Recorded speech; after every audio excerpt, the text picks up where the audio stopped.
Tonight, it's the final night of Season 5 in the LS11 Universe. Tonight is where everything comes to a close. Tonight, it's teacher versus student as the visionary and revolutionary digs deep and has to do the fight he never wanted to have as he defends his historic championship reign against a man he considered a son who stabbed him in the back. 8 of the best female competitors in WWE face off in a ladder match with a briefcase that determines the very trajectory and future of their World Championship aspirations. A fan-favorite duo look to get their due as they challenge one of the most dominant women's teams in LS11 history for their gold. The unruly and vicious Bruiserweight defends his championship and looks to continue his villainous reign as he finds himself in a battle with a man beloved by the fans who looks to win his first ever singles championship after a decade of being a tag team specialist. The underdog champion finds herself backed into a corner by the Nightmare. Will she escape the grandest stage with her gold, or will she fall victim to the most dominant woman in WWE history? The franchise meets the Phenomenal One in a battle of pride and glory to see after all of these years who is truly the face that runs the place. The woman who calls herself the Diva of Tomorrow takes the final trip in her Diva Killer journey as she walks into the web of the Black Widow and enters the ultimate trial of sink or swim. The Judgment Day implodes before our very eyes as the Punisher and the Prince look to wreak havoc upon WrestleMania and determine who was truly the weak link that tore them apart. And in the main event, a decade after creating controversy by walking out, the best in the world, the voice of the voiceless, looks to reclaim the World Heavyweight Championship. This is WrestleMania Season 5, Night 2, and it begins right now. Hey, LS11 Universe, it's Xander. And Ray. And welcome to WrestleMania 40. Welcome to WrestleMania Season 5. Welcome to WrestleMania Night 2. And we are kicking things off, hot off the kickoff show, hot off of that opening package. We are kicking things off with a match many people have been anxiously waiting for. In my opinion, possibly one of the most highly anticipated matches of WrestleMania Season 5. Student versus teacher. The battle between the mentor and the turncoat. The battle for the Intercontinental Championship. As out first, here is the young master of the Final Testament, second in command of the Final Testament, carrying Cross's greatest creation, as he calls him, Nathan Frazer, heading to the ring. Here, and Nathan Frazer, Xander, as you said, carrying Cross's waist, says is his greatest creation. What many would say is Seth Rollins' greatest creation up to this point, if not along with Buddy Matthews. And Nathan Frazer walks into this match tonight. I mean, we saw it. We heard the wall of boos as he came out here tonight. Everyone hates Nathan Frazer right now. Absolutely. He's public enemy number 1 in the LS11 Universe right now. Not a damn person in their right mind is cheering for this man after what he did. Seth Rollins trained Nathan Frazer at the Black and Brave Wrestling Academy in Iowa, taught him how to wrestle, helped him break into the independent scene, and from there, Nathan Frazer made his way to WWE on his own, and Seth Rollins was so proud to see a man he considers to be like a son to him to make it all the way here. And then Nathan Frazer took a chair, and on the almost to the day, on the 10-year anniversary of Seth Rollins betraying the Shield, Nathan Frazer betrayed Seth Rollins the exact same way. But now, here at WrestleMania, it is the visionary, it is the revolutionary, it is Seth freaking Rollins. And here's a bit of a stat for you, Ray, and for everyone else watching at home. Seth Rollins is only the second person in the history of LS11 Universe to walk into 2 WrestleManias back-to-back in the middle of the same championship reign. The only other person to do it was Rhea Ripley, who walked into WrestleMania Season 2 and Season 3 during the same Raw Women's Championship reign. That's quite impressive stats, and quite an impressive stat indeed, but Seth Rollins walks in here tonight. He walks in with all the confidence in the world because, baby, we're at WrestleMania right now. It is our biggest stage, but Seth Rollins, you know, behind the dancing, behind the gestations, behind the persona he's built up as Seth freaking Rollins, there is a Colby. And Colby is heartbroken, but Colby is also pissed the hell off. You're absolutely right. Seth Rollins right now, physically, he is at 100%. Mentally, he claims he's at 100%.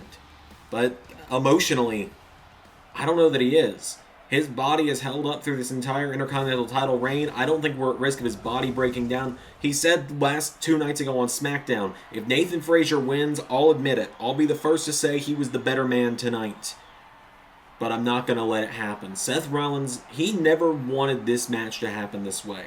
He told Nathan Frazer 2.5, almost 3 weeks ago, that if he was going to have this match at WrestleMania, he wanted it to be against his student Nathan Frazer, not this man that stabbed him in the back. But that's just not the way it worked out. And you look at just how similar these two men are. I mean, obviously, movesets, they're going to be very similar. Frazer was trained by Rollins. But even look down to the attire tonight.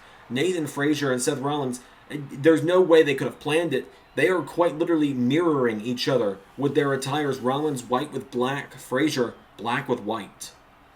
And we see Frazer looking at the Intercontinental Championship, what he hopes to win tonight, with Rollins has made the gold standard of in many ways, of Monday Night Raw, or of SmackDown, my apologies. Oh, no, you're right. He's been on both shows with it, so you're absolutely right. And now Seth Rollins, here we go, the gold... And, they both go for a drop kick to start off the match, and they're both mirroring each other, thinking the first thing for their offense. And they both get right in one another's face. Seth with a kick in the head of Frazer. And now Rollins, Frazer rolls through, super kick to Seth Rollins. Nathan Frazer, look at this. Oh my god, went for a moonsault to a standing man. Rollins nearly got him there, though. And there's a sling blade. And now Rollins coming in. Big drop kick to Frazer. For the leg drop. And these two are just so evenly matched in terms of their moveset, in terms of their skills inside that ring. Rollins has obviously got over 10 years more experience than Frazer does. But will the age of Nathan Frazer come into his benefit, or will the experience of Rollins come into his benefit? We're going to find out.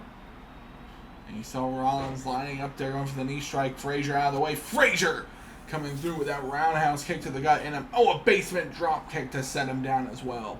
And here's another incredible stat for you all to think about. Seth Rollins, not only now is he the longest reigning Intercontinental Champion in history at over 400 days, but also he has not been pinned in just as long. The last time Seth Rollins was pinned was in his 100th match, and that was all the way back in Season 4, the week before Bad Blood Season 4, where he was defeated by the now former WWE Champion Gunther in a match for that very Intercontinental title that Rollins would then go on to win. And Rollins, avoiding that frog splash there from Nathan Frazer. And it must be very weird for Seth Rollins to be in this match here tonight, because in many ways he is wrestling someone who wrestled a lot like Seth Rollins did 10 years ago. You're absolutely right. When I'm seeing this match here, when I'm seeing Frazer in here with Seth Rollins, if I wasn't paying enough attention, I would think Seth Rollins is fighting that same man we saw pull off the heist of the century 9 years ago. That's right, Xander, and Seth Rollins.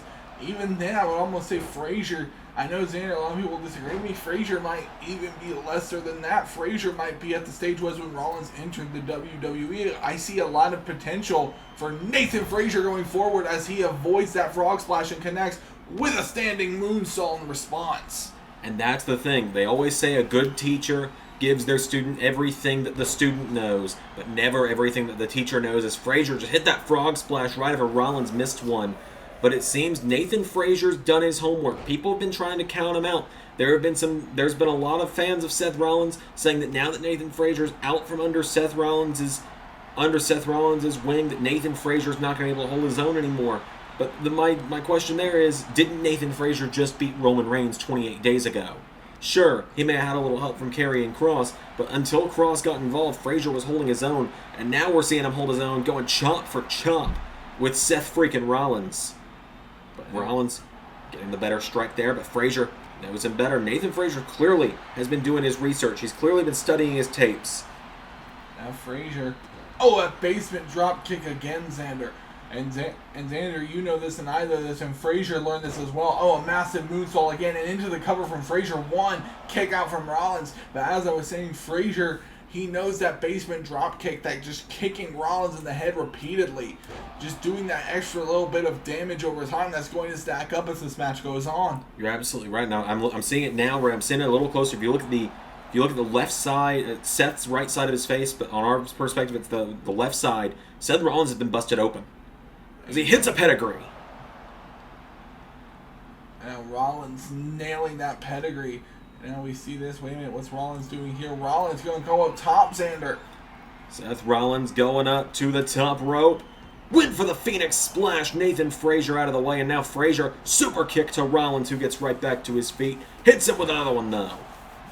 And hits the standing shooting star for a second time.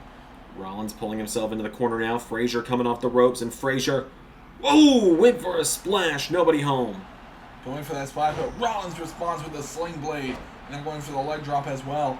And now, wait a minute, Rollins gets drop kicked by Frazer in response. And oh, wait a minute, Frazer. Curb stomp! Hitting Rollins with his own move. Cover from Frazer for the 1, 2. Rollins grabs the bottom rope. There's the veteran instinct of Seth freaking Rollins in this one. Nathan Frazer's got him down. Frazer, super kick again to Seth freaking Rollins. Frazer now, what's he thinking here? He's going up to the top rope now. Nathan's looking to fly. But Rollins with a right hook. Frazer is launched off of the top rope by his mentor. And now Rollins going off the rope. Springboard. Went for the moonsault. Frazer out of the way again. Catches him with the standing shooting star. And it seems Frazer has just had the perfect counter to everything Rollins is brought forth tonight. But Rollins going after that knee. Going after Nathan Frazer again now. Some strikes. Forearm now. Knocking him back towards the corner. And here we go. Frazer throws a punch at him. And here we go again. And Xander, they are registering these blows back and forth between Rollins and Frazer. And now we see Nathan Frazer and Seth Rollins battling, going back and forth. Xander, we saw the exchange earlier. It was concise, it was direct. Now these strikes are getting a little bit more wild, a little bit more insane. They are going for these desperate shots, and this is what happens when you get deep into a match, Xander, and you start getting tired. And Rollins with a big hit, and Frazer, who's going to win this exchange? Oh, it doesn't seem either, man. They are just punching each other in the face. And the blood is starting to stream down the face of Seth Rollins. But he doesn't care. Forearm strike to Nathan Frazer. Rollins coming through that forearm, Xander. And now, wait a minute, Rollins throws him into the corner. Seth Rollins. Oh, no. Oh, my God. Here we go. Has him set up. Bubble Bomb! That move nearly ended Sting's career 9 years ago. And now Rollins follows it up. Curb stomp to Nathan Frazer. And now Frazer's been busted open. Rollins may have just broken his nose. 2. And oh my God, Frazer with the ring awareness himself. And we saw Seth Rollins, his face when Frazer grabbed the rope, and just read, you know what? Fair enough, kid. Frazer escaping the exact same way Rollins did. Rolls him through. Cover now. 1, 2. Rollins reverses the pressure. 1, 2. Frazer kicks out. And now we see Frazer trying to get up to his feet. Big super kick there from Seth Rollins. Rollins goes out of the ring now, and Seth Rollins showing why he has been undefeated this long, showing why he is the Intercontinental Champion. But Frazer out of the way, and now Frazer grabs him. Nathan Frazer drops an elbow across the chest of Seth Rollins. Nathan Frazer, I mean, later tonight, the end of the year awards, as soon as WrestleMania goes off the air, the voting for the end of year awards goes up. We read those off at the Season 5 retrospective stream this evening. I mean, Nathan Frazer's got to be a shoo-in for the WWE Breakout Star of the Year at this point. You'd have to think so, Xander. And now, as Seth Rollins picks up Nathan Frazer, and Seth Rollins, you can't think about awards right now, though, when Frazer and Rollins are locked into this Mania encounter. As Rollins, wait a minute, catches him with Spanish Fly, does Nathan Frazer. What a counter there. He just knows Seth too well, and Seth may know him too well. But at the same time, the training with Karrion Kross, the mentorship from Karrion Kross may be yielding dividends, because Seth Rollins may know everything in the Nathan Frazer playbook as instructed by Seth Rollins, but he doesn't know everything in the Nathan Frazer playbook as taught by Karrion Kross. And Xander, you were talking about a great teacher never teaches his student everything. But the funny thing is, that goes for what happens when you don't want your student to surpass you. And honestly, what Nathan Frazer did a number of weeks ago is Nathan Frazer goes for the Phoenix Splash, but Rollins out of the way. And now super kick by Rollins. But as I was saying, Xander, you have people like Buddy Matthews and Shane Thorne, who Rollins I don't think taught everything to, but Nathan Frazer, you could argue that he did. And the one time he does it, it comes back to stab him in the back. Absolutely right. Typically it's Seth, and we saw this when Frazer brought out former disciples of Rollins, like Shane Thorne, like Steve Macklin, like Wesley Blake. We've seen that Seth Rollins typically is the one to betray those beneath him, not let them break out from under the shadow. Nathan Frazer said he's going to break the mold on that one. We've seen Rollins' former students, like Buddy Matthews, like Shane Thorne, defeat Seth Rollins in one-on-one competition before, but never has any student of Rollins defeated him for a championship, and he is not going to let Nathan Frazer be the first. As Nathan Frazer gets bounced off of the announce table into a super kick. Now Rollins clearing off the Spanish announce table. Rollins clears it off, and Rollins might be getting cleared for takeoff here. As Frazer gets put on the announce table, Rollins punches him in the gut to make sure he's not going to move. Referee is at the count of 7. Rollins gets in the ring to break the count. Hops up on the top rope at the count of 8, and Rollins gonna break the count with moonsault through the announce table. The moonsault through the announce table. And now Frazer, you can see he is hurt bad. And oh my God, Rollins tried throwing him into the ring, but Frazer just collapsed. Frazer is down. Frazer might be out. Seth Rollins has him in prime position now, going to the top. Rollins to continue his 4-year streak of winning at WrestleMania, to make it 4 for 4 in the last 4 years. No! Frazer caught him out of the air. Frazer catching him out of the air, and now Rollins, you can see Frazer already, the knees starting to buckle for Nathan Frazer. Both men are so tired at this point. Nathan Frazer leaps up onto the top rope. Wait a minute. Oh, goes for that frog splash, but no, Rollins with the super kick. And that super kick was a picture-perfect counter to Nathan Frazer. And Rollins, this is it. Count to 100. Still Intercontinental Champion. A second stomp. It never takes more than 2. And Rollins, oh God.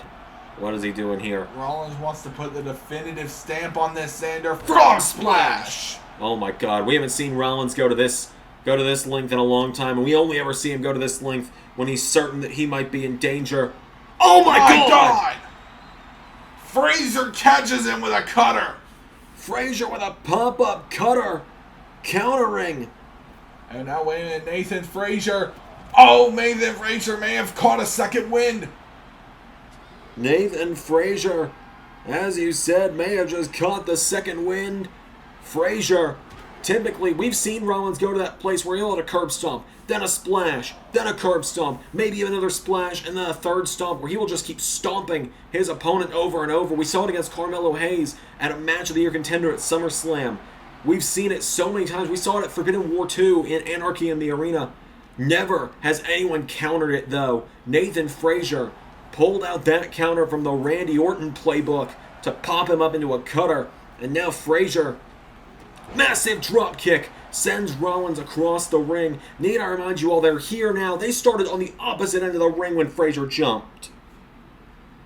And now Nathan, we saw Rollins dive a minute ago. Nathan Frazer says, well, Teach, anything you've been able to do, I can do it way better and way faster.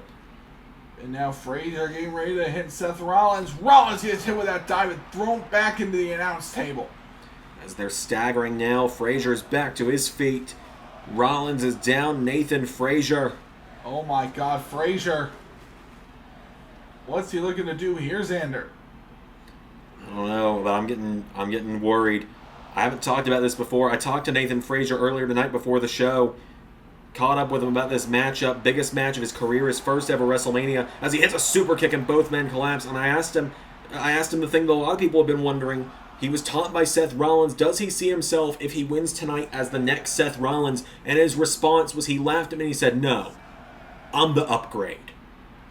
And now wait a minute, Rollins trying to get up to his feet here, Xander, slowly but surely. And now Frazer needs to reset this count. As Frazier's grabbed onto Seth Rollins by the back of the... Oh my God, you can see Rollins' blood on the floor out there. These two men have been bleeding all over this arena. As Frazer now looking to do exactly what Rollins just did to him a moment ago. As now the referee counting Frazer up to the top rope, and Frazer, oh my God! Moonsault through the other table. Picture perfect. Exact same thing Rollins did just a moment ago. And Rollins is out, ladies and gentlemen. Rollins might be out on his feet, and now wait a minute. Frazer throws him back. And look at the blood of Seth Rollins as Frazer with a frog splash into the back, and oh my God. Oh my God. Stomp! Frazer stomps him. Frazer stomping Seth Rollins. And now wait a minute. Dead again! And this is exactly what we've seen Seth Rollins doing all season to keep the Intercontinental title. And Nathan Frazer hitting his own trademark Phoenix. Splash. Cover. 1, 2. Kick. No. Oh my God. Nathan Frazer wins this match at WrestleMania. I've been so used to, for almost 500 days, Seth Rollins being able to kick out of anything known to man, that it was instinct to say he kicked out. But your winner, and the new Intercontinental Champion, Nathan Frazer. Welcome to WrestleMania Season 5. Now Nathan Frazer, the reign is over. Let the reign of Frazer begin. So it all begins.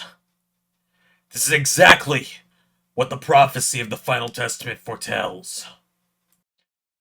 The first piece has fallen into play, and soon everyone will learn to fall and pray, regardless of if they embrace the darkness or believe in a false sense of justice.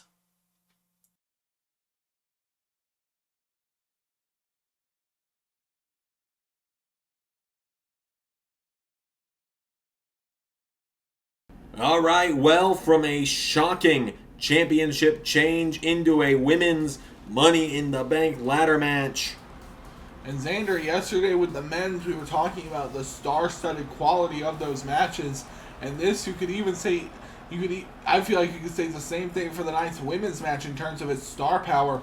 I 100% agree with you. We saw Kevin Owens win the men's briefcase last night. We saw Money in the Bank cash in last night, as well as we saw last year's Season 5's Money in the Bank winner from the final ever Money in the Bank pay-per-view that we're going to be doing in LS11 Universe. Blair Davenport cashed in, and so now we're going to have our first women's Money in the Bank holder going into Season 6, as here is the Queen, Charlotte Flair. And here is a crazy stat for you.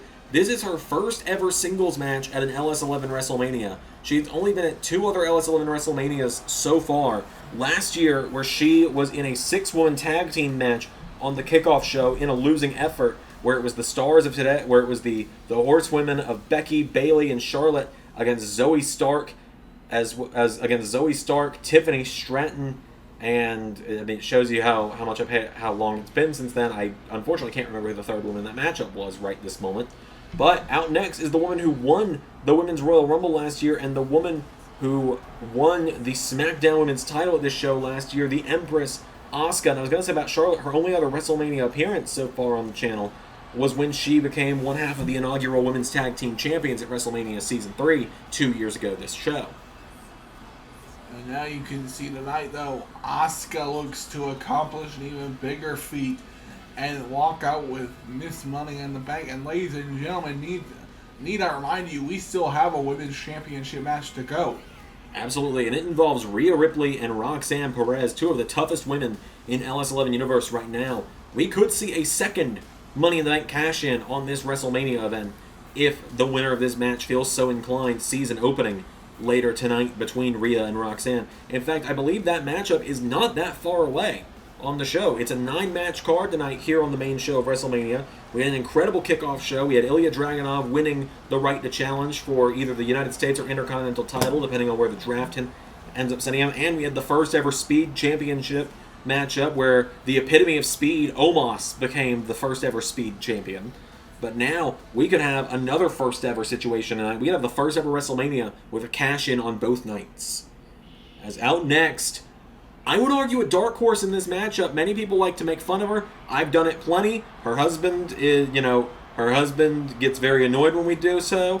He's voiced that concern to me backstage at LAW events. But Chelsea Green, all things considered, could be a dark horse to win this whole thing. Yes, and well, Chelsea Green, I would actually argue, has a real chance of winning this match here tonight. And Chelsea Green, ladies and gentlemen, in terms of her aesthetic and attitude, she is a throwback to an age of the past, but that does not translate to her in-ring work. You're absolutely right. Chelsea's had an incredible season. For someone who's not won a championship this year, she's had an incredible season. Let me put this in perspective for you. She's beat Roxanne Perez. She has beat Rhea Ripley this season. Both women who are in the women's world title match tonight. She has beat them. She's beat Bayley. She has beat many of the top women on Monday Night Raw. And ever since she hired Robert Stone, Mr. Stone, to be her manager, bringing him to Monday Night Raw with her, he's the reason she got this qualifying match where she beat Liv Morgan to get to WrestleMania. As now, out next, from Friday Night SmackDown, another kind of dark horse pick in my opinion. If you're asking me if I had to pick people who have never been champions before they're in this matchup to win it, it's Chelsea Green, or it is this woman, the Scottish Viper, Piper Niven. She is an absolute powerhouse in this ring, and I think we're going to be seeing Piper Niven with championship gold sooner rather than later. Xander, I think you could very well be right. Piper Niven is a real powerhouse. She lit up the British independent wrestling scene a number of years ago now. But now in WWE, she looks to finally put her stamp out there and make it known that this might be Piper's world. You're absolutely right. She was the sidekick to the now women's champion Blair Davenport for a very long time. The two finally splitting up after a series of losses across the last few months. They finally had enough of one another. And now, out next, from Monday Night Raw, she was the final woman on Raw's side to qualify. She won a Battle Royal last week to get here. It's Indi Hartwell of The Way, the former women's tag team champion, on her way to the ring. And Xander, Indi Hartwell, along with her tag team partner Candice LeRae in The Way, this is a really interesting situation for them, because I would argue Indi Hartwell, she's still a very young competitor, Xander. That she is. And Indi Hartwell, you speak about The Way, to get here, she last eliminated Candice LeRae from the Battle Royal that got her into this matchup. And she did, Xander, and then, but as I was saying, she's very young, but she has that skill set. You could tell she has what it takes to be at that next level here in the women's division. And so you have to wonder tonight, especially in a match that has so many established names, but so many up-and-comers as well. Yeah, you're absolutely right. I think many people see Indi Hartwell as a future top member of this division, and I think that a Women's Money in the Bank contract victory could get her right to that point that she needs to be at. And it could do the same for this woman of the LWO, Zelina Vega. We saw Andrade, her brother of the LWO, unsuccessfully going for the men's briefcase yesterday, but Zelina, I think, has a real shot at winning this tonight. I think Zelina Vega, it's a matter of time before we finally see gold around her waist at some point in the LS11 universe. She's had an incredible season as well. Had that massive matchup with Asuka back at SummerSlam, where there were moments where a lot of people thought Zelina Vega was going to win the WWE Women's Championship. And Xander, I don't think they were wrong in thinking that, because she's a very talented competitor, and she stands as, I think, possibly the most athletically gifted woman in the entire match. She's small, but she's very strong, and she can move very quickly. So with that in mind, she can very easily climb to the top of that ladder and retrieve this briefcase. But Xander, here comes a woman who I actually think might be the favorite to win the match. Out of everyone in this matchup, she's the only one to have ever held the Women's Money in the Bank briefcase. As here comes Bayley to the ring. She has done it all. She has been a Raw Women's Champion, a SmackDown Women's Champion, NXT Women's Champion earlier this year. She was Miss Money in the Bank back in Season 2. And always a trivia fact about Bayley is she was the woman Rhea Ripley beat to start her incredible historic 477-day reign. And Bayley has always said that she is tired of being just that statistic. She is tired of being the footnote in someone else's history book. She is going to make her own history book. She is going to be the subject of her own history book. And I think becoming the first ever 2-time Women's Money in the Bank winner is a perfect way to do that for Bayley. Yeah, Sander, you're absolutely right about that. And so tonight, it's a very interesting lineup here, Xander. There's a lot of up-and-comers, but it's a lot of pre-established names. And someone could easily break out in the Money in the Bank ladder match here tonight, which is really what the Money in the Bank ladder match is all about. Yeah, you're absolutely right. It could be a breakout moment. You look at the history of the women's briefcase so far in the LS11 Universe. Bayley, the first one to win it back in Season 2, cashed it in, beat Rhea Ripley after Rhea Ripley's crowning moment against Ronda Rousey the very next year. Mandy Rose spoiled this woman, Becky Lynch's moment at Clash of Champions Season 3, costing her a match by cashing in the very next year. Season 4, Alba Fire, who we just saw last night become women's champion and then be cashed in on by the Season 5 briefcase winner, Blair Davenport. And now Becky Lynch, who it has been 2 years since her last championship reign, makes her way down to the ring. And Becky Lynch is ready for action. Becky Lynch has never held that briefcase before, has never gone on to cash in a Money in the Bank briefcase, and that would be a huge statistic to add to her career as well. Yes, Andrew, but her being here, all 3 of the 4 horsewomen are in this match, and the only one not here is the one not in the company. But Xander, that also puts an extra target on your back because all these women now want even more so to win the ladder match. Like, let's say someone like your dark horse pick, Chelsea Green.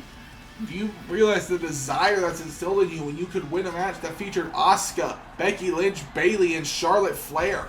You're absolutely right. This matchup, it feels like 4 women who are on the up and coming and 4 women who have been here for quite some time, as we are seeing Bayley go after Becky, we're seeing Asuka go after Piper, Charlotte and Chelsea getting into it, Zelina and Indy getting into it here. It is a mosh pit in here. We're about to find out who's going to be Miss Money in the Bank heading into Season 6. Who is going to have, until 1 year from today, WrestleMania Season 6, WrestleMania 41 from Las Vegas to, oops, did I accidentally spoil that? Oh well. To cash that briefcase in as Bayley stomping on the arm of Asuka. I mean, it's already announced for next year with WWE. Is it really a spoiler? No, we always know. I think the only time we've ever thrown people off is when we was those early seasons. But I've got my solution to where WrestleMania 35 was located. We'll talk about it off video. As Bayley throws Zelina Vega into the corner, and Piper Niven. Whoa, look at this, Piper and Asuka going right back at one another. The 2 heaviest hitters in this match, if you ask me. And Xander, on the outside, you see Becky and Charlotte, I think arguably the 2 biggest difference makers in the entire match, going at it on the outside. I 100% agree, and a huge rivalry between Becky and Charlotte would be sparked this time last year on the WrestleMania Night 2, I believe it was, kickoff at WrestleMania Season 4, when Charlotte, Becky, and Bayley were in that 6-woman tag match, and Becky walked out, leading to Tiffany Stratton pinning Charlotte on that night. And Xander, oh my God, Indy Hartwell setting up a ladder. And Xander, I don't think Indy Hartwell is someone who anyone was expecting in this kind of matchup here to previously established as a tag team competitor. Absolutely. Wait a minute, Piper Niven's going up, and Indy Hartwell sees her. Indy Hartwell, this young woman from Australia.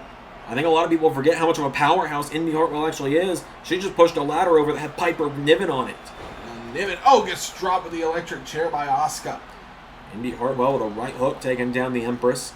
Getting her back to her feet. But you're absolutely right. Let's talk about Indy Hartwell for a minute. She was the long shot by far in that battle royal on Raw.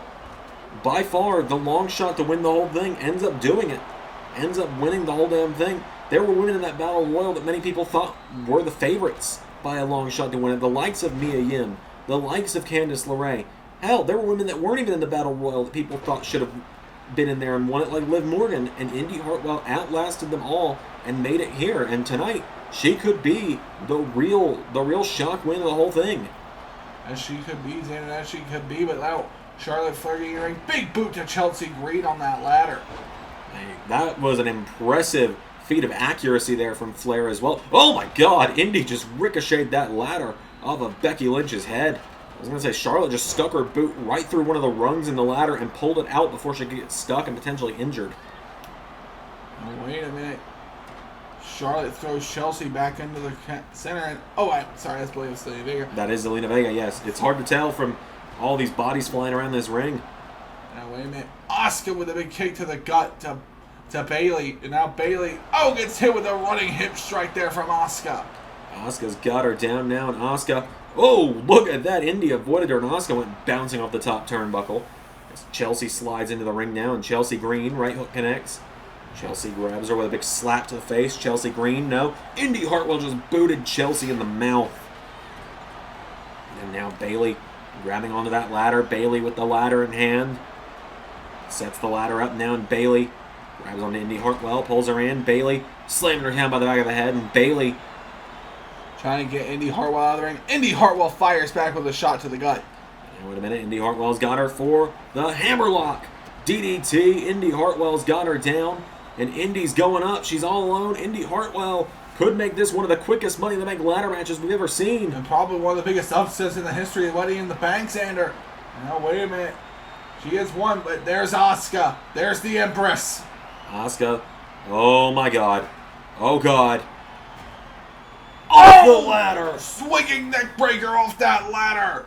And Bayley now looking to capitalize. Bayley, as you said, Xander, the former Miss Money in the Bank in her own right. With the most experience in this match, she was waiting, lying in wait at the bottom of the ladder. But oh my God, Xander, look out. Here comes the powerhouse Piper Niven. And Piper Niven's got Bayley. Drops her off the ladder, too. A neck breaker connects, but Xander, as I was saying, the smallest woman in the match, Zelina Vega, the woman who I think could easily get up the ladder the easiest, and as I was saying, it seemed to be coming through now, but Indy Hartwell there already, and Xander. Everyone's here. Here we go, the ring is quickly filling up. Wait, Becky Lynch has a chair. It's all legal in this one. Becky brings the equalizer in. Decides to drop it, though, as Asuka launched in the corner by Indy. Becky, I think, just hit the manhandle slam on Piper Niven while we were talking. Charlotte goes to the top rope, and Charlotte gets down. Bayley now with Indy Hartwell. Indy Hartwell sends her off the turnbuckle. Charlotte swings her around, and I think Zelina Vega, whether intentional or not, just took out Charlotte, or just saved Indy Hartwell from a natural selection. And a ladder off of both of the horsewomen. Now wait a minute, Charlotte though. Charlotte moved Bayley into position to absorb that strike. Charlotte Flair with that old school ringer liner now pushes away Bayley. But the impact from everything, that ladder went out of the ring. So Charlotte needs to go get a ladder if she wants that briefcase. As Piper Niven's got a ladder and she's taking it around the ring. She's deciding whether she wants to put it in there and use it. Yes, she does. So say if she wants to use it or if she wants to use it as a weapon. As Indy Hartwell knocks back Piper. Now everyone's starting to get in the ring again. We got Chelsea, we got Asuka, we got Piper, and we got Indy in the ring. And now Zelina joins them. Yeah, Indy Hartwell gets punched in the face with that chair. As she takes down Asuka with a big boot. Now Indy goes for a ladder shot to Zelina, but Zelina catches her. And now Zelina throws Indy Hartwell into the corner, kicks her away as Bayley gets back into the ring. Bayley grabs up Chelsea Green. Chelsea thrown into the mosh pit now. Charlotte and Becky. Bayley to belly! From Zelina to Bayley. And now Bayley dumps Zelina out of the ring. Indy hits Bayley with the ladder. Indy Hartwell, that may have been all she needed. Here comes Asuka though. Indy Hartwell goes for a shot to Asuka. And a chair off the face from Asuka. Asuka, the Empress, has cleared the ring. And wait a minute, here comes Chelsea. Chelsea Green, what are you doing? Well, she's preparing some defensive measures. Asuka deciding to go big or go home. Splash to the back of Bayley, and Chelsea takes her out with a chair. Indy. Well, wait a minute, Indy Hartwell. Indy takes her down. Indy dropping Chelsea Green. And wait a minute, Indy Hartwell's there. The ring is empty. Indy Hartwell is there. The monster Niven. Piper Niven's coming for her. Wait a minute. Here with the ring's filling up, but wait a minute. Oh my God, Indy Hartwell won the match. Indy Hartwell captures the Money in the Bank briefcase, and the long shot by a mile. Indy Hartwell wins the women's Money in the Bank briefcase, which means she now has until WrestleMania Season 6 to cash in for a guaranteed shot at a women's championship of her choice within the WWE. Indy Hartwell with a massive, massive victory on the grandest stage of them all. We have got plenty more coming up next here at WrestleMania. Backstage now with the founder of WCW, former general manager in his own right. We are backstage now with Eric Bischoff. Eric, what are your thoughts heading into the main event tonight? Oh man, you look in the main event tonight and you got a huge matchup ahead. You got my former protege, a man who I taught so much in this industry, Dirty Dom, a world champion after my own heart. He's got Braun, he's got Charlie with him, two men whose fathers I also knew very well. Three young men who I feel I have been very much a father figure to over these last couple of years. Walking in there against the biggest, most overrated competitor in all of WWE, and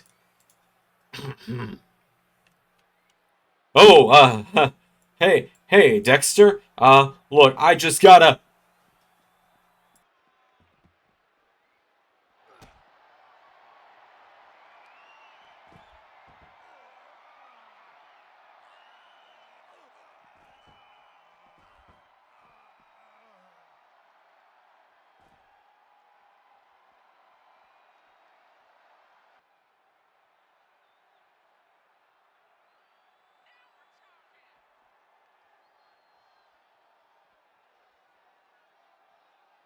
Damn!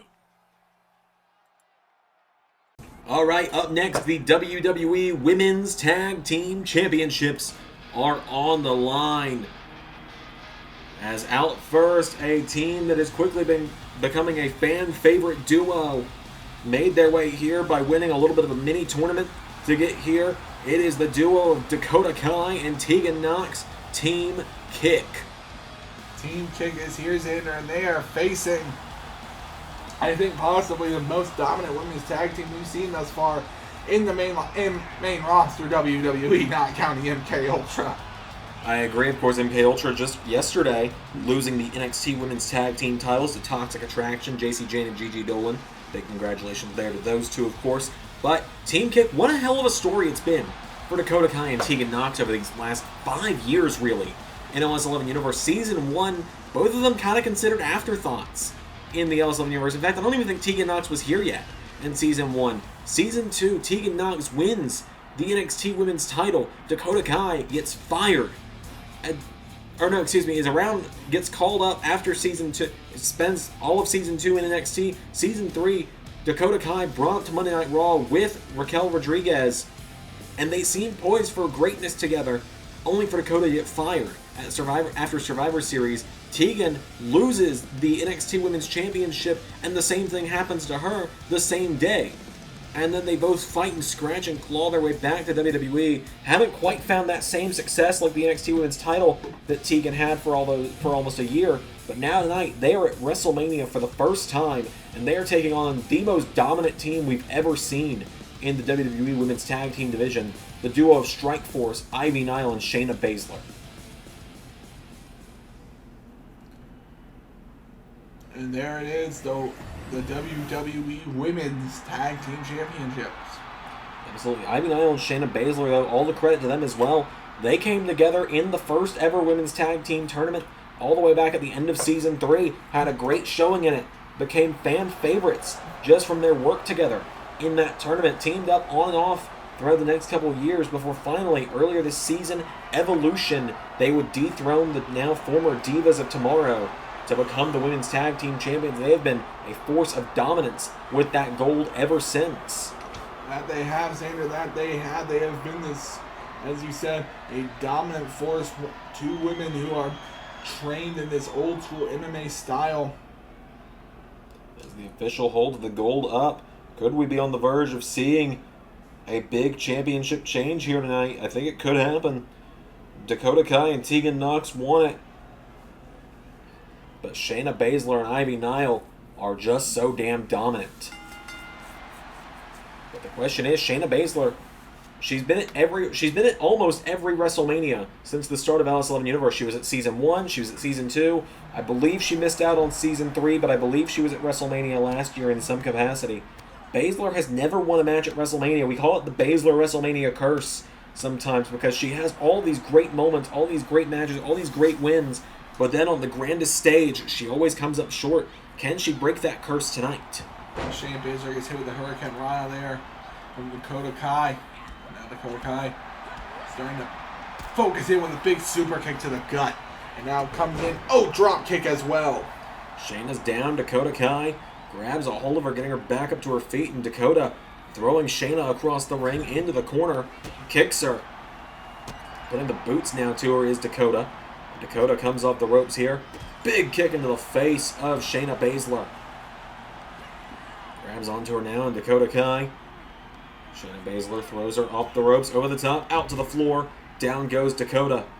And now Shayna's got her, and Shayna Baszler grabs Dakota Kai back up to her feet. We saw Shayna steamroll through Dakota Kai a few weeks ago on SmackDown. And of course, Dakota Kai was one of the earliest women Shayna defended that NXT Women's title against back in Season 1 as well. So there's plenty of history between those two. As that there is, and right now, Shayna Baszler tags in Ivy Nile. Ivy Nile thrown off here. Double hip toss from Baszler and Nile. Big takedown there. I'd argue, once Tegan Nox hopefully gets tagged in here, as Ivy Nile takes her down. We've never seen Tegan and Shayna face off. I would stand to believe, and I think you may agree with me on this one, Ray. We have the two greatest NXT Women's Champions we've ever seen in LS11 Universe in this tag team matchup tonight. That's quite possibly the case, Xander, as this match continues on, but they cannot think about the past. You have to focus on the future in this kind of match. And now, wait a minute, stereo super kicks from Nox and Kai. Team kick with the double super kick as now Tegan Nox is in, and look at this vicious streak from Tegan Nox. She has become a lot more vicious, a lot more ruthless in that ring as of late, has Tegan. And she has taken the fight to Ivy Nile right now. Tegan Nox gets kicked. Big kick there. Grabs her and takes her down, does Ivy Nile.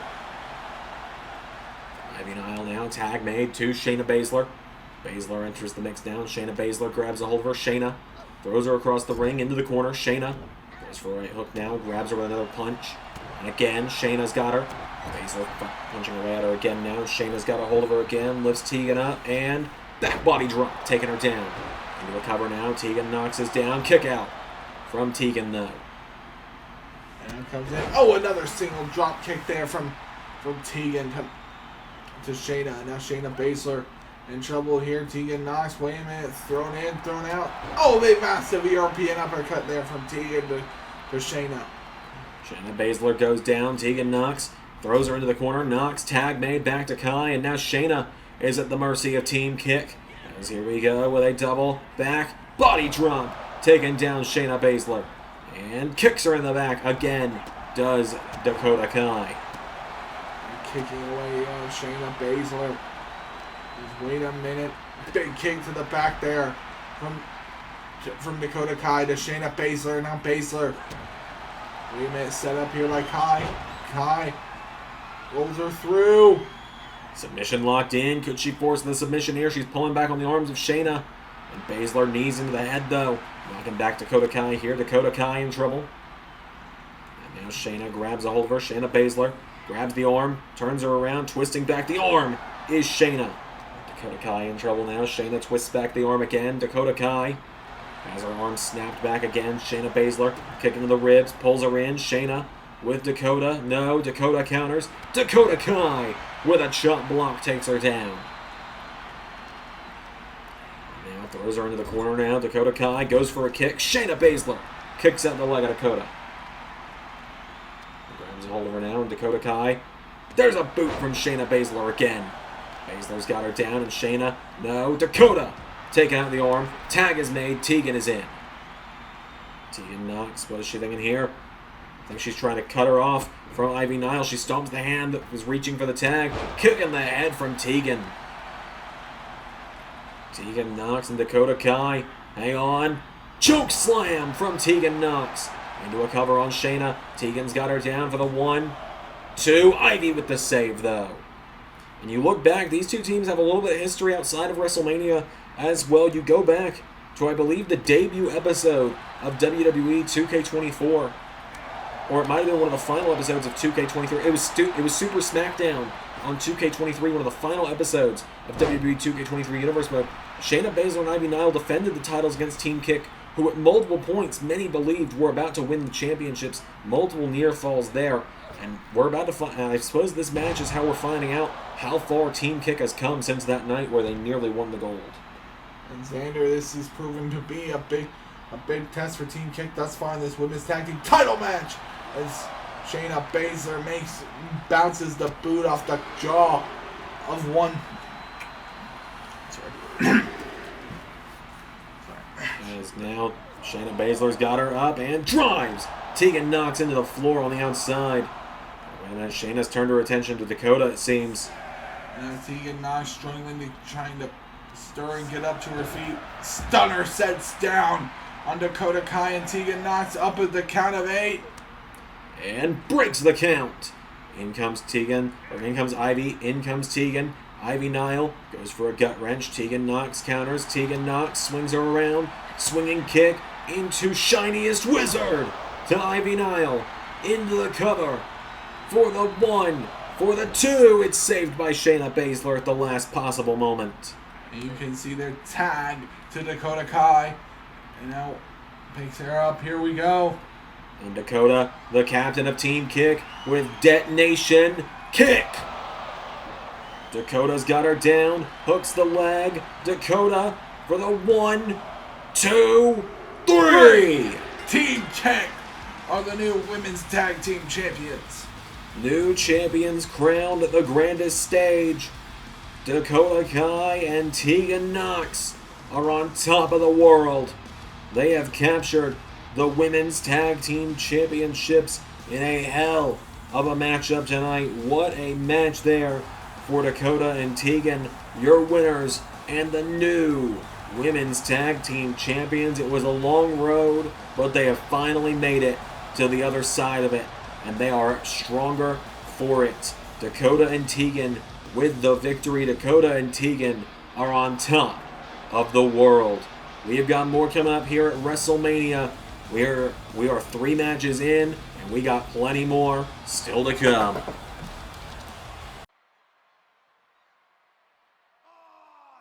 Oh, what the hell?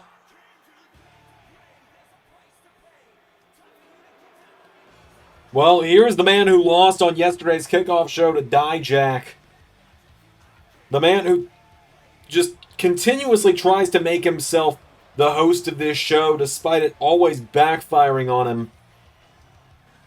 The Miz making his way to the ring. No R-Truth, no Omos, none of his normal security by his side tonight. Miz making his way down to the ring. The self-proclaimed Hollywood A-lister, what does he even have to say at this point? What more does he have to say that he hasn't already said a million times? Well, seeing as Dijak is no longer going to be a problem for me, I think it is time that I take my rightful place as the host of WrestleMania. Stallone's got no more cronies to send out here after me. He's got no one else to put in my way. He's got no one else to send out here. No one left to stop me. Oh, hold on just a minute. You've got to be kidding. The Dudley Boys are here at WrestleMania. Bubba Ray and Devon are in the house. The Dudley Boys storming down to the ring. Bubba Ray and Devon are here. And Miz, this doesn't go well for you. Ever. In any circumstance.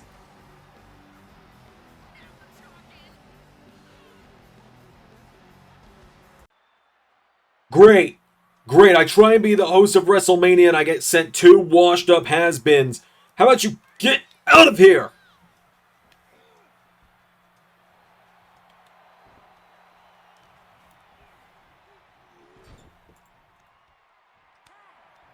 Oh my god, and the Dudleys with 3D to Miz.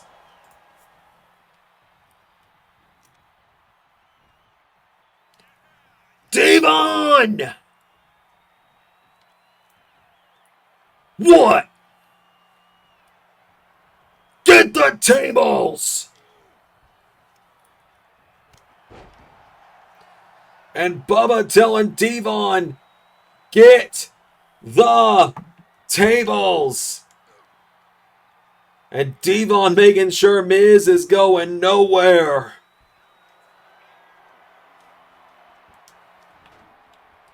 Bubba's got a hold of him. Devon's got the table. And Bubba Ray and Devon Dudley. Table set up. Miz is up against it. And now Miz is up. And down. ECW legends, ECW icons here in Philly. Bubba Ray and Devon deal out a 3D to the Miz and send him crashing through a table. WrestleMania 40 just got a trip to Dudleyville as we move into our next matchup. From one championship match right into another, this one set for one fall is for the WWE United States Championship. As here comes the challenger, looking to win his first ever singles championship. He is main event Jey Uso heading down to the ring. Jey Uso all on his own, making his way to the ring. He won that number one contendership a couple weeks ago on Raw in a big triple threat against Grayson Waller and Bronson Reed. And now tonight, he looks to become U.S. champion, a singles champion for the first time in his career. Of course, his brother, his twin brother Jimmy, the current NXT champion, leader of the Forsaken, which we saw expand yesterday morning at Stand and Deliver. And now Jey looks to add some gold to his trophy case as well. He's a multi-time tag team champion, considered to be part of one of the greatest teams of all time in the Usos. And now tonight, he looks to break out and win some singles gold. He's challenged for singles gold multiple times this season. He fought Gunther for the WWE title in the main event of Halloween Havoc a few months back. Nearly won the whole match. Nearly won the gold, but now tonight, he looks to win the U.S. title instead. These people love main event Jey. And main event Jey Uso is ready to eat his way to the United States Championship. You're absolutely right. Jey Uso says it's going to be a U.S. title yeet down tonight. As here comes his opponent. Yeet down from the seat down? Yeah, apparently. As here is the United States champion, the former Cruiserweight champion, the former two-time NXT champion, the Bruiserweight, Pete Dunne, heading to the ring. And Pete Dunne, ladies and gentlemen, he might be the hardest hitting competitor in all of WWE. But I mean this in the best way possible. Jey Uso might be ready for that, considering he's got one of the hardest heads in all of WWE. Absolutely. The Bruiserweight walks into WrestleMania for the third year now. The first time we saw him, it was a Cruiserweight Championship ladder match, where Pete Dunne was actually defending the gold. Last year, he challenged for the Intercontinental and European titles in that unification match. And now tonight, he takes on Jey Uso, Pete Dunne, defending the gold against main event Jey.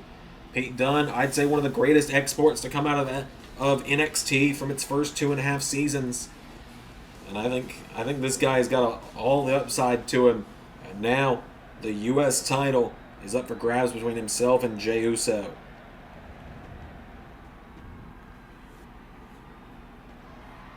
So, of course, as we know, the challenger, main event, Jey Uso.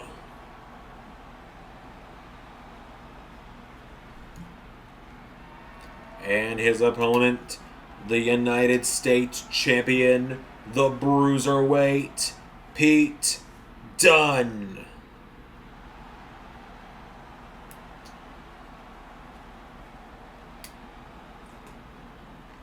So Pete Dunne hands over that championship to the referee.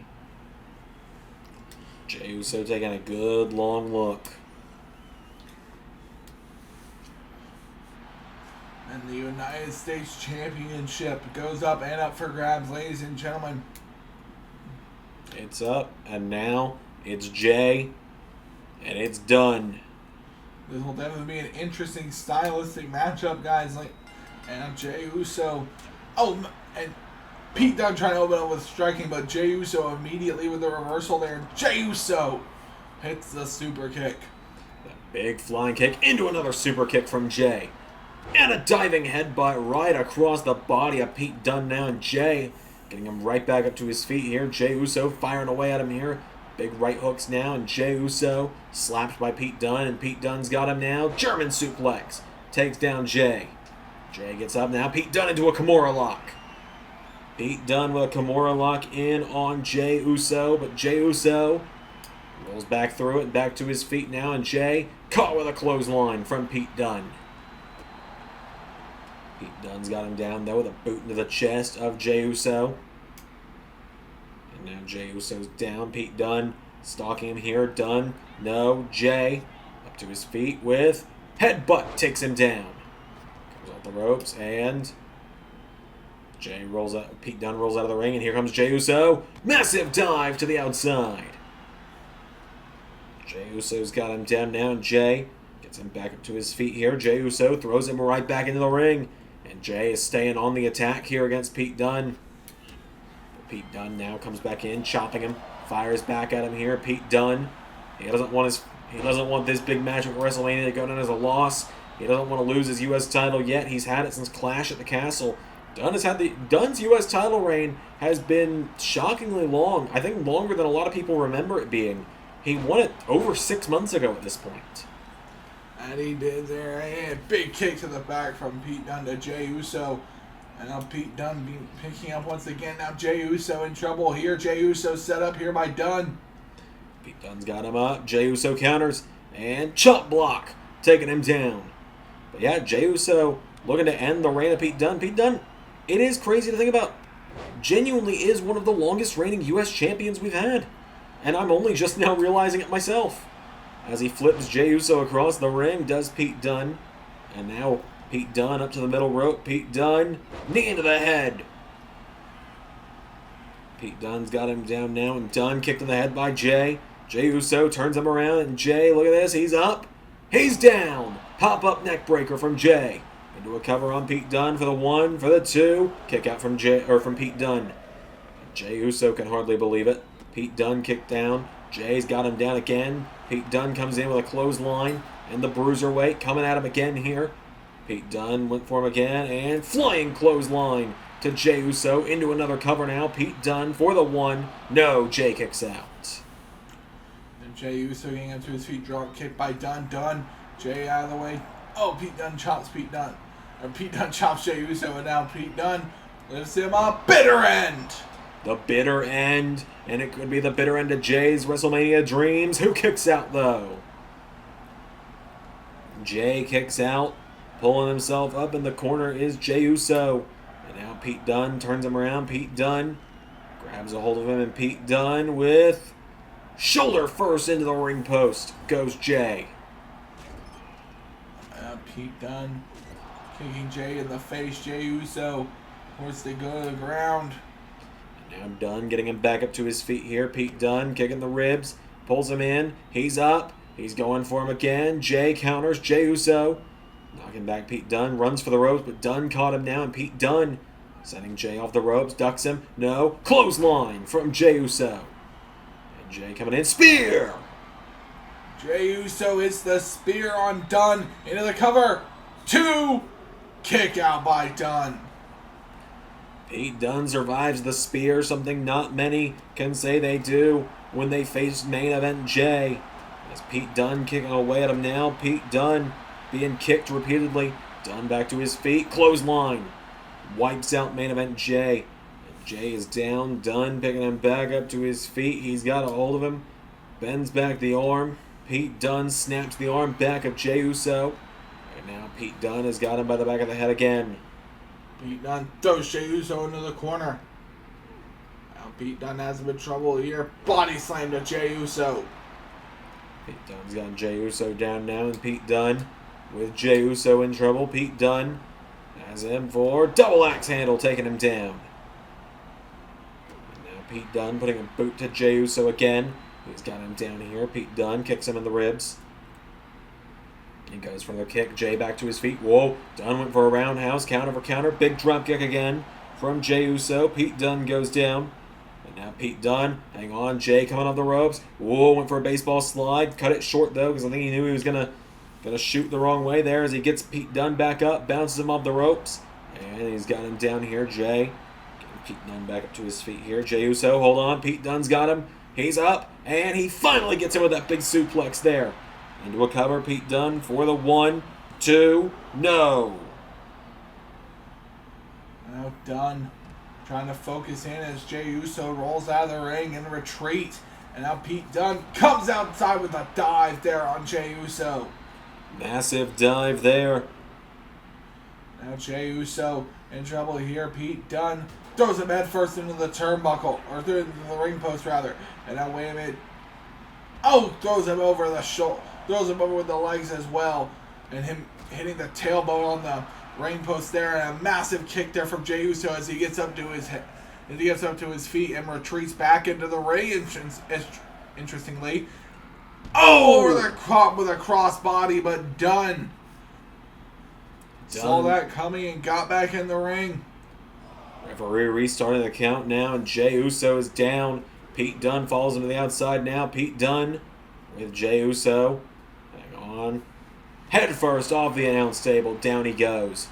And now Pete Dunne grabs Jey, tying up the legs. Figure 4. Figure 4 on the floor right now to Jey Uso. Pete Dunne rolling back to his feet, though. Referee at the count of 2 here. Jey Uso is down. Pete Dunne has got him in trouble. And now Pete Dunne grabs Jey, getting him back up to his feet here. 3 count. Hold on. Pete Dunne sent back into the ring by Jey. And now Jey Uso. Hang on. Oh, avoids the big kick there from Pete Dunne.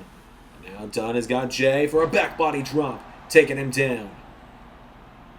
Rolls him over, counter. Jey turns him around, and Jey Uso has him up and takes him down with the pop-up neck breaker again. He gets him back to his feet now. Jey Uso chops him. Pete Dunne, though, punching Jey. And here we go. These two striking away at one another. Who's going to get the better of this exchange here? Is it going to be Jey? Is it going to be Dunne? They're swinging for the fences at one another. And we've got Pete Dunne with another strike there. And another one from Jey Uso. Counter for counter. And Jey Uso, super kick. Drops down, punches him in the face. Pete Dunne goes down now, and Jey. Hold on, what is main event Jey thinking?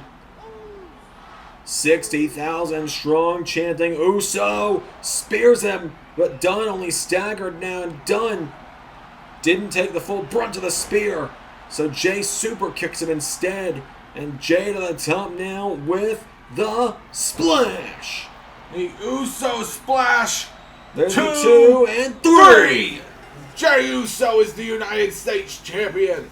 Jey Uso wins the United States title from Pete Dunne. A massive, massive victory there for Jey Uso, the first singles title of his career.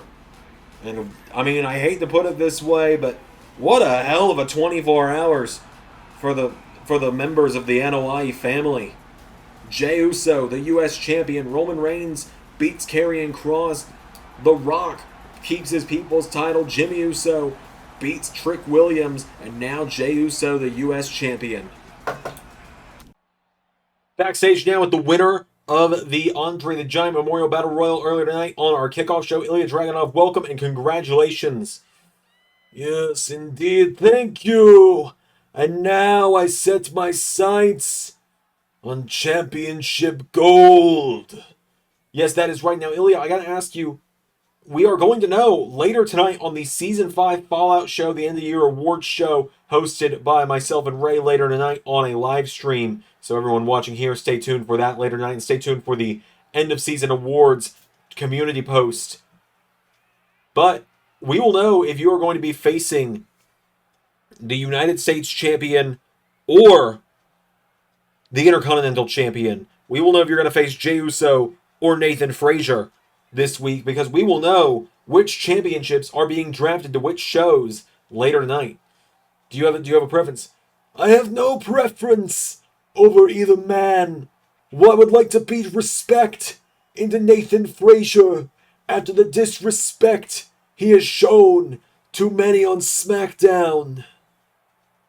I also welcome the opportunity to step into the ring with main event Jey Uso. And I welcome the opportunity for championship gold to find its way around my waist, no matter who I am facing.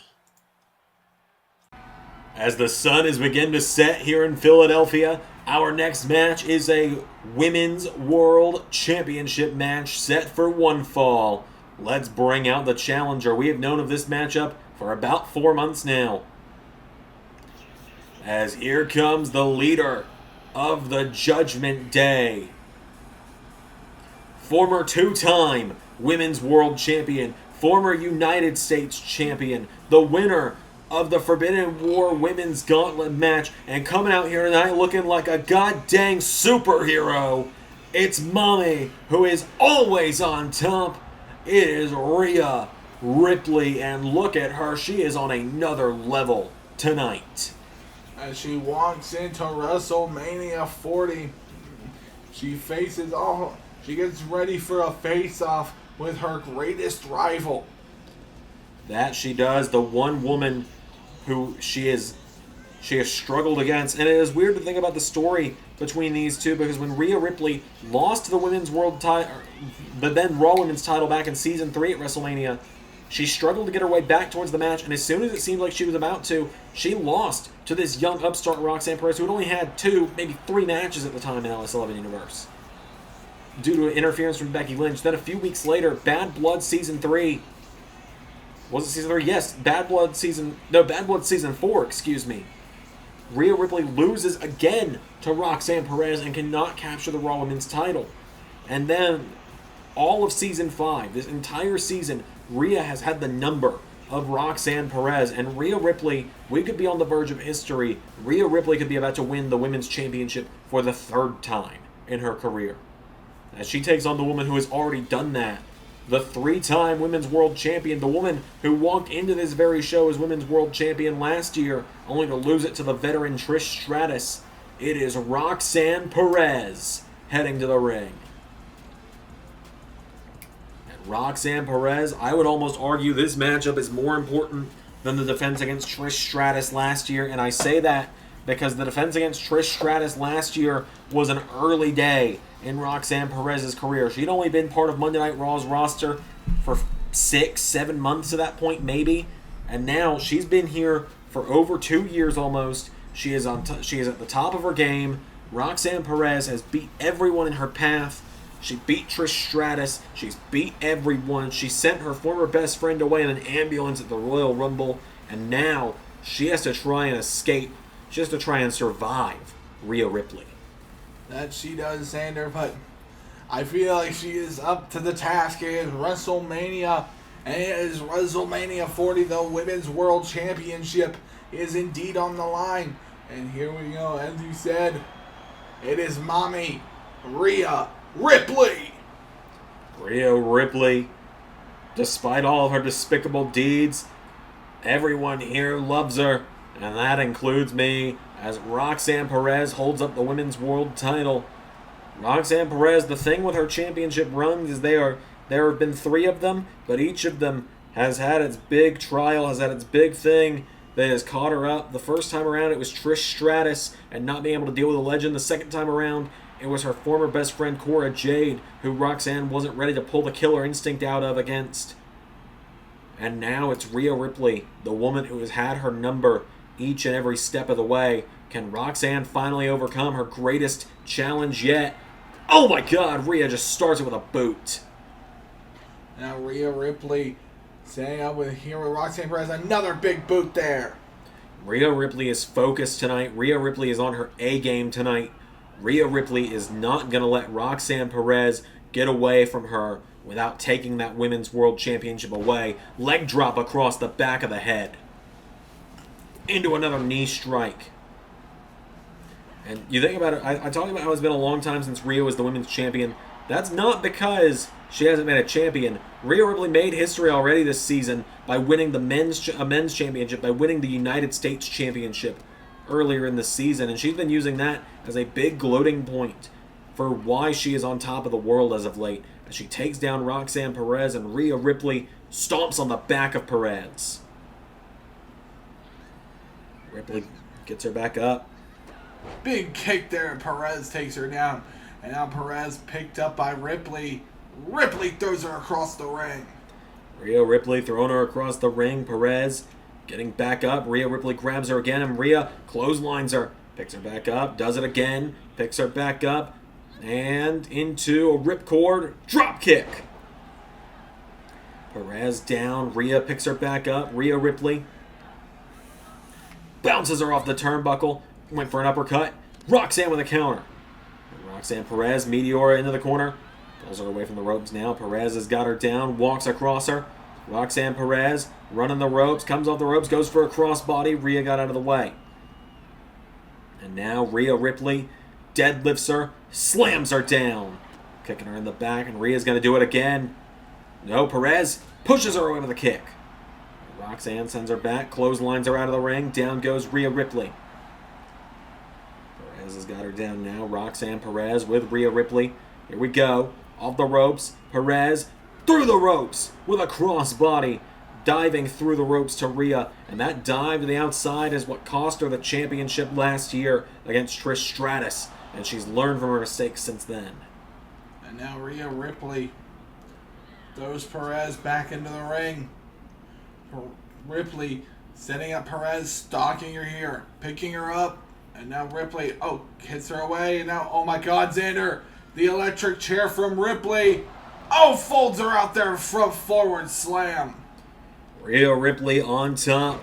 Dominant here. Roxanne getting some offense in, but it seems every time a flurry begins, Rhea's got it scouted. Rhea's got her number. Rhea, Perez rolls her through. Cover from Roxanne. First cover from Roxanne all match, but Rhea immediately reverses the pressure. 1, 2. Rhea nearly got her there.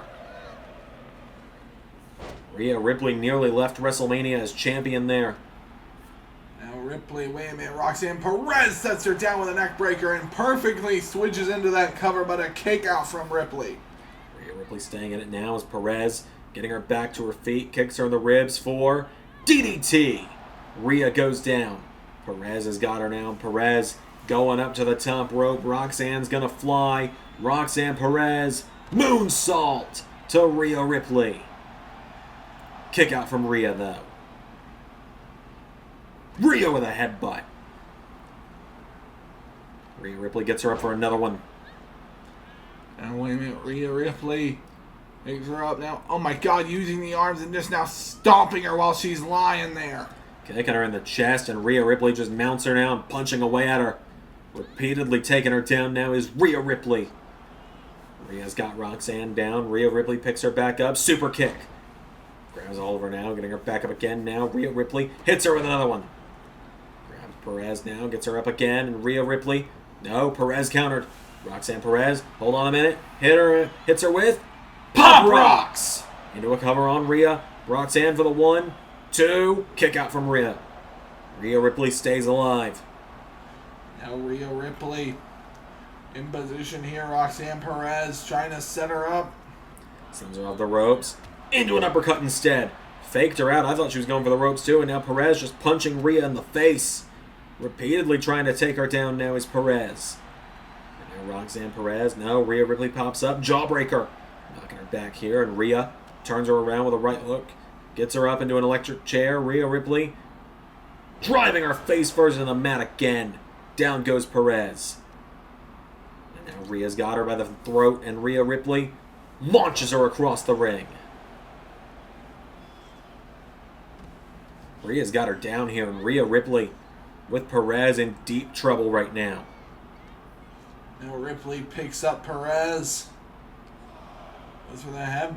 Throws her into the ring post. Down she goes. Rhea Ripley by the throat lifts her and launches her into the ring apron. Roxanne with a kick in the head, finally getting some counters in. Perez up to the ropes now, and Roxanne Perez goes for a flying forearm. Rhea was out of the way. Referee at the count of 5 now as Rhea Ripley grabs her. And Rhea, no, Roxanne posts Rhea Ripley. Referee at the count of 6, 7. Back into the ring she goes. And Roxanne Perez now. 8 count goes to the top rope. Rhea Ripley now. Crossbody from Perez. Into a cover now, and Roxanne for the 1, 2. Kick out from Rhea. Now wait a minute, Roxanne Perez, big stomp there. Wait, Rhea Ripley with the headbutt. Now wait, Roxanne Perez, big kick to the gut. Perez. For a second. Pop rocks. It connects. Cover from Perez for the 1, for the 2. Rhea kicked out again. Rhea kicks out of a second pop rocks. Roxanne Perez throwing her. Rhea sends her off the ropes though, and Rhea sends her sky high there.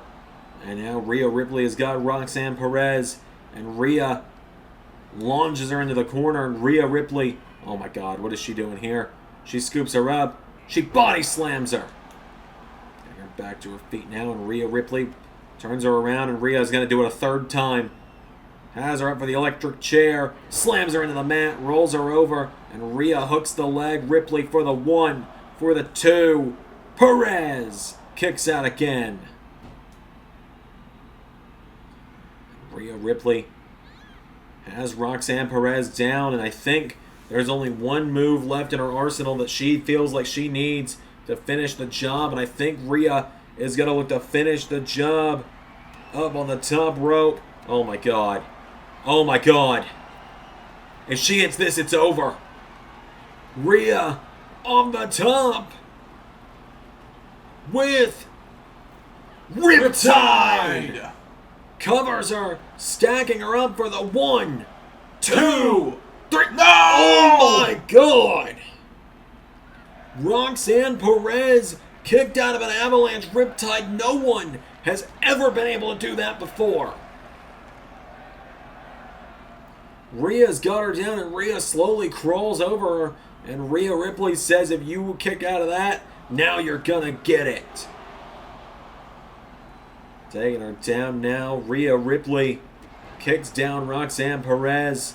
Kicking the head now again, and now Roxanne Perez comes in, taking her down. Roxanne trying to fight back with everything she's got here. Getting her back up to her feet now. Roxanne Perez grabs Rhea Ripley, throws her over the top and out to the floor. Roxanne Perez has got her in trouble now. Perez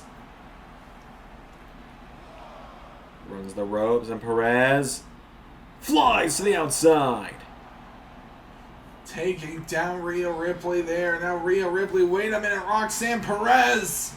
I think Roxanne knows that it's going to be a go big or go home moment against Rhea as she DDTs her on the floor.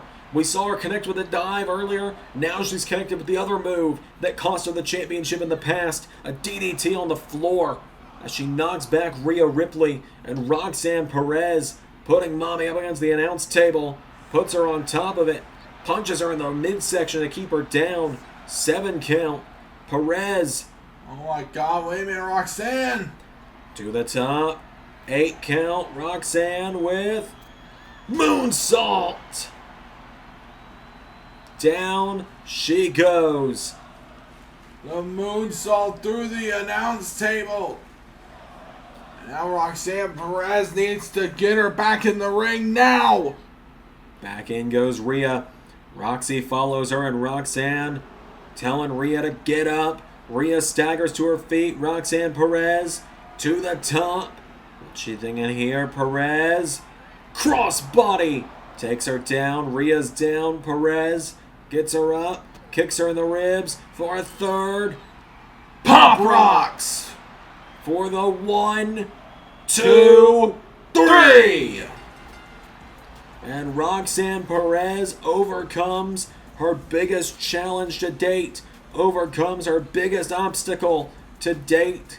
And Roxanne Perez finally, when the lights are on, when the pressure is on, Roxanne Perez beats Rhea Ripley, and Roxanne Perez doesn't choke a massive title defense. And you can see her holding up the belt here. Your winner and still Women's World Champion, Roxanne Perez.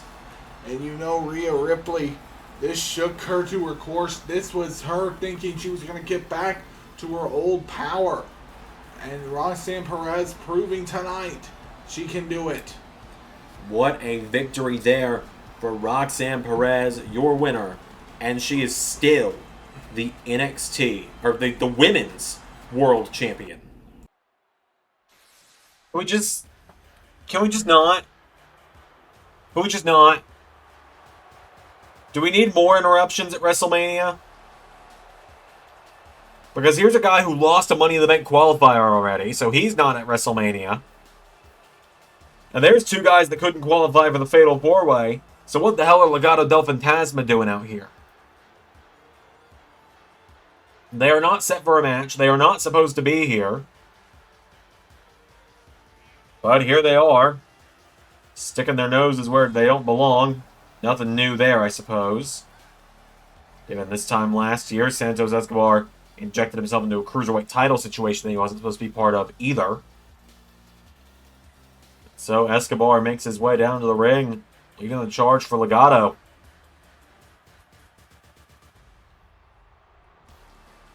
I'm gonna storm the show, I guess.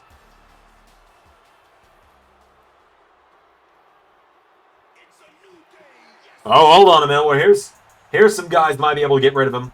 Here's some guys that might be able to drive out the pest. They may have failed to qualify too, but if they're here just to get rid of the problem, then I'm happy to see the New Day. Kofi Kingston and Xavier Woods making their way down to the ring.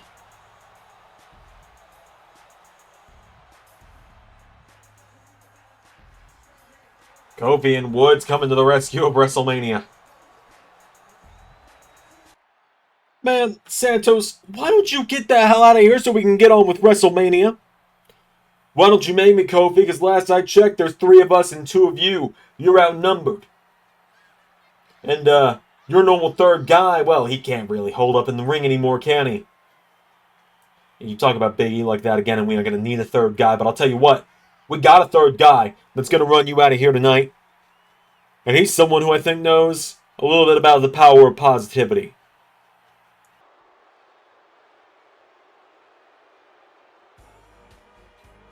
You gotta be kidding me. Well, I can confidently say I didn't see this coming. Confidently can say I did not expect this one. We saw Mankind earlier tonight. Well, here's Dude Love. Kofi said it's someone who knows a thing or two about the power of positivity. Dude Love definitely knows a thing or two about the power of positivity, to say the very least. Dude Love coming to the aid of the New Day. And Legado looked confused as ever about this. Oh my God, how's he doing that? Oh, and Dude Love. Well, here comes Escobar. Oh, he tried to kick him in the head, and Dude Love taking him down. And Dude Love. DDT to Santos. And New Day. Taking out Legado. The power of positivity prevails at WrestleMania as New Day and Dude Love prevent Legado from hijacking the show. We still got plenty more to come up next. This is a big one, folks. This is a big singles matchup here at WrestleMania. As out first, here is the greatest of all time, a 17-time world champion. That's more than anyone in history for those counting along. The man who is the face who runs the place, the franchise, big match John Cena, heading down to the ring. John Cena brandishing the 3 letters he lives by, never give up. And he runs down to the ring tonight to face off with his rival. One of the greatest rivals we've ever seen Cena have in the 22 years he's been around here in the WWE. He's been around for pretty much our entire lifetime, Ray, as John Cena. That he has, Xander, that he has. As Cena has made his way to the ring, 17-time WWE champion, multi-time US champion, 1-time Intercontinental champion, 1-time tag team champion, but undoubtedly the greatest to ever do it inside of the WWE. And his opponent... Hold on a minute, this is definitely different.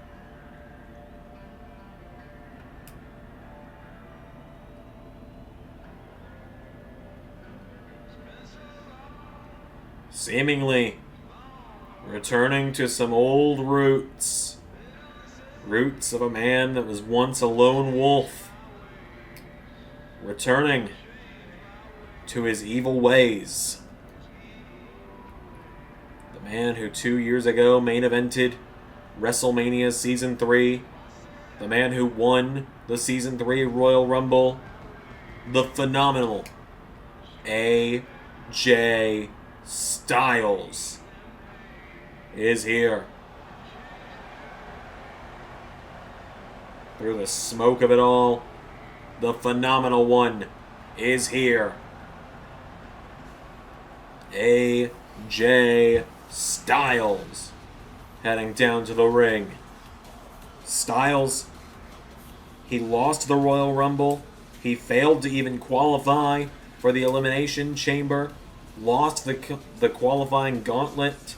Failed to qualify for Money in the Bank. He said he was going to be at WrestleMania one way or another. And he was going to do something he might regret to get here. And what he did was later that night when he lost his Money in the Bank qualifier against Kevin Owens, he beat John Cena to a bloody pulp backstage and challenged him to a WrestleMania match. And he said that tonight he's going to do what he did best when he first got into WWE. He's going to beat up John Cena. So Styles has made his way to the ring. AJ Styles stares out at John Cena. It's about to go down. Styles blames a lot of what's gone wrong in his career over the last couple of years, roots it all the way back to Survivor Series Season 4, when it was win or retire for John Cena for the WWE title, and he beat AJ Styles. And now Cena and Styles going at it at WrestleMania. Cena dropped by AJ out of the gate. And now Cena there, push back. Oh, massive chop block there from Styles to Cena. Styles knocking him back now. Styles forearm strike knocks him back. Back fist into clothesline to John Cena, taking him down. He's up again now, and AJ knocking him back. Cena getting knocked back with forearms, and another one from AJ. Cena's got him though, and Cena sends him off the ropes. John Cena shoulder block, knocks down Styles. Cena grabs a hold of him now. He's got AJ Styles up and down. The phenomenal one goes down. AJ Styles caught by Cena now, and AJ Styles being taken towards the ropes. Styles thrown face first off the turnbuckle. John Cena grabs him, and Cena punches him in the head. Knocking back AJ. John Cena's got him up on his shoulders, and electric chair drives him into the mat. Cena's got him down. Going up to the top rope now is Big Match John. Diving leg drop to AJ Styles. Styles goes down now. Cena gets him back up. John Cena with AJ back into the ring. Styles is down. John Cena follows him back in. Cena. What is he thinking here? Cena. Oh, it's springboard stunner. Cena with the springboard stunner to Styles now, and Cena with the one. Kick out from AJ though. John Cena now grabs AJ Styles, picks him up. Styles slides through it. Chop block to John Cena, taking him down. And Cena, you can see the pain. Oh, Cena reacts with a shoulder barge there to Then AJ Styles comes in once again. Styles trying to get away from Cena here. Wait a minute. John Cena picks up Styles. Has him in trouble. Wait a minute. Styles fights out. We were going to see the attitude adjustment, as now Cena smacks him, and AJ fires back. AJ Styles, no, Cena. Cena and Styles, I think Cena's definitely hitting harder than AJ right now. You can see AJ's flailing a little bit every time he gets hit when Cena's just kind of turning. Now Cena pushed back here. Wait a minute, massive fist once again connecting. Styles with a forearm of his own, and another one. And Styles chops Cena, and Cena punches Styles. AJ Styles ducks him. Pele kick to John Cena, takes him down. John Cena goes down. AJ Styles off the ropes. Double axe handle, taking him down. And now AJ kicking away at Cena. He's got him down here. AJ Styles. Cena in trouble now. AJ Styles with John Cena. Back to his feet. AJ. He's got Cena in trouble now. And what is AJ thinking here? Forearm in the corner. AJ's got him now. And AJ Styles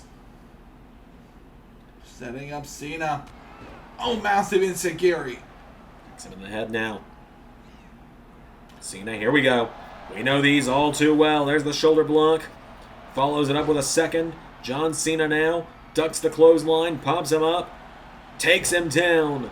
AJ's down. Cena into a cover instead of going for another move. One kick out from AJ, though. Now AJ struggling to get to his feet. John Cena gets AJ. Wait a minute. AJ Styles hits him away. Styles knocking him back now. AJ comes off the ropes. AJ, ooh, caught with a shoulder block now from John Cena. Cena goes for a kick. Styles goes for a chop block. Referee was in the way. So AJ runs in. Cena goes for a jab. Styles tries to grab him. Counter for counter now. Cena with Styles over the top rope. AJ Styles punched in the face. Cena follows him to the outside now. And Cena with back body drop on the apron. Down goes Styles. Cena's got him down now. And John Cena with AJ Styles goes for a right hook. Styles ducks him. Pele kick to John Cena. Grabs onto him now. And AJ with Cena into the barricade. You got to think whoever wins this could be considered a favorite to challenge for the WWE or World Heavyweight title, depending on what brand they end up on starting on the draft tomorrow. Oh, a massive splash there to Cena. Now John Cena in trouble here. Wait a minute. AJ Styles lights up Cena with a combo there. And like you were saying, Cena, the draft is going to hang in everyone's mind, and especially a match like this. And especially in a time like WrestleMania. Wait a minute. Cena attitude adjustment. Massive AA from Cena for the 1, for the 2. John Cena nearly got him. AJ kicked out. As I was saying, Xander, like you were saying, the world title seeds, they're definitely shaking up around the draft season. And a match like this, a win tonight could definitely get you on the short list for a title opportunity. You're absolutely right. It's there with the 5-knuckle shuffle from Cena. And now he goes for AJ, turns him over, going for STF. AJ Styles pushed him out of it, though. And now Styles sidesteps Cena. AJ Styles kicks him in the head. Cena goes down now, and Styles. Clothesline from Cena just leveled him. John Cena's got AJ Styles down now. Cena getting fired up. AJ Styles getting back to his feet now, and Cena goes for him. AJ counters. AJ, here we go. Cena's hit the AA, so AJ's gonna hit. Styles clash. The Styles clash connects. 1, 2. Kick out by Cena. Cena stays alive. AJ Styles is getting frustrated now. AJ runs the ropes, and AJ dropping a knee into the head of Cena. Down goes Big Match John. AJ Styles kicking away at him. Styles now clotheslined again by John Cena. Cena now. Styles pulling himself up in the ropes. Styles up in the ropes now. Cena. Whoa! Through the ropes he goes. And now Styles calling Cena up to his feet. Styles comes off. Big dive on Cena, misses. Cena getting him back up now. And John Cena with AJ Styles. Whoa, Styles sending Cena into the steps. Drop kick. Knocks him back now, and Styles throws Cena back into the ring. AJ, here we go. This could finish it. AJ Styles with John Cena. Here we go. Phenomenal forearm to John Cena. And AJ Styles picks him back up to his feet. AJ, forearm strike. Into another. And Pele kick. AJ's got him down. AJ Styles going to make sure he keeps John Cena down for the count. 450 splash. And now Styles with Cena. Back to his feet. Pulls him in. AJ Styles for a second. Styles clash to John Cena. Into the cover for the 1, for the 2, for the 3. AJ Styles defeats John Cena at WrestleMania. A massive victory there for the phenomenal one tonight. AJ Styles manages to beat John Cena. He beats up John Cena, and he beats John Cena at WrestleMania. And AJ Styles, that win may set him back on course for a match for the WWE or World Heavyweight Championship, depending on where he ends up. A massive win there for AJ Styles. We got plenty more action coming up next here at WrestleMania. AJ Styles standing tall with that victory. I'm sick and tired, man. I am sick and tired after what happened last night. The 6 is broken up, and then the crap with Rob Van Dam happens. How the hell does that even happen? Not again. No more ECW rejects. No more people getting involved. No one getting in my way. This is a hostile takeover of WrestleMania. And ain't nobody stopping it. It's just a courtesy at this point. You did it to yourself, Austin. I'm going to be real with you, man. Which means also tonight, we've gotten to see all 3 faces of the hardcore icon. The world's most dangerous man, Cactus Jack, walking down to the ring at WrestleMania. Austin, I'm going to be honest with you, man. I thought you hit rock bottom last night. I really did. I think that happens now. Last night it was Rob Van Dam. Tonight it was Cactus Jack. It has just not been a good weekend for Austin Theory. Alright, up next, it is a Fatal 4-Way Elimination Tag Team matchup. The winners walk out of this matchup as the WWE Tag Team Champions, the SmackDown Tag Team Champions, if you will. Out first, we'll be seeing their leader in the main event not long from now, only a couple matches away. It's the duo of Charlie Dempsey and Braun Steiner. NextWave are here. And NextWave look ready to go for this tag team match here tonight. And can you imagine if NextWave Mania Night 2, they're the biggest night of the entire group's career, if Dominik Mysterio is able to beat CM Punk in our main event and these two are able to win the tag titles here tonight. It seems like every faction has all the gold at some point. Tonight could be the NextWave's night to do that. Braun and Charlie, it was a year ago today that Charlie joined the NextWave at WrestleMania Season 4 and helped Braun and Dunne win the Raw Tag Team titles. But out next, the dark horse team of the matchup, the two that nobody thought that they'd be able to get here.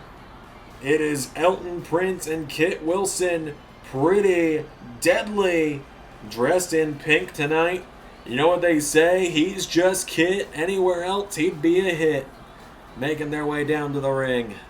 And as they walk down to the ring tonight, Xander, Pretty Deadly show that they might be... Xander, these two, they're characters. We've seen them all before, but they are also two great tag team wrestlers who have formed a great, concise ability between the two of them. You're absolutely right. And you got to think, kind of deep down, if you look at it, in a weird way, it's a very weird sentence to say, these two were kind of the final nail in the coffin to the Six a couple weeks ago. They beat Ricochet and Austin Theory to qualify for this matchup. So I can say this sentence, and it's factually kind of correct. Pretty Deadly were the final piece in the demise of the greatest faction in LS11 history. Let that sink in for a moment, will ya? As Pretty Deadly have made their way to the ring, the Yes Boys Elton and Kit are here. They look for gold for the first time ever. They have never challenged for gold within LS11 Universe before. And what a place to get your first ever title match, I suppose. That's right, Xander. What a place to do a Mania 40. Pretty deadly. Kit Wilson and Elton Prince, they ready to go here tonight. And Xander, as like you said, they did end this. They were the final nail in the coffin for the 6. That also gave them a massive surge of momentum. Imagine if they were able to ride that to the WWE Tag Team Championships. The craziest part is I wouldn't be that shocked if it happened, but I think it's this team all the way. I think this team is the heavy favorite for the match. Brutus and Julius Creed, look at these guys. These are just physical specimens on another level, are these two men. They make their way down to the ring tonight. They were the first team to qualify with a victory over the LWO a few weeks ago. Brutus and Julius, these guys have all the upside in the world. They're young, they're athletic, they're tough, they're incredible wrestlers inside of that ring. I think these two are going to be tag team champions sooner rather than later. And ladies and gentlemen, tonight, and Xander, you talk about what they can stand to do tonight. You are really discounting the champions. I say that, but at the same time, I'm not discounting the champions because they are dominant. However, I got this feeling in my bones that the Creeds are walking out as champions tonight, but it's been a 50-50 WrestleMania for them so far.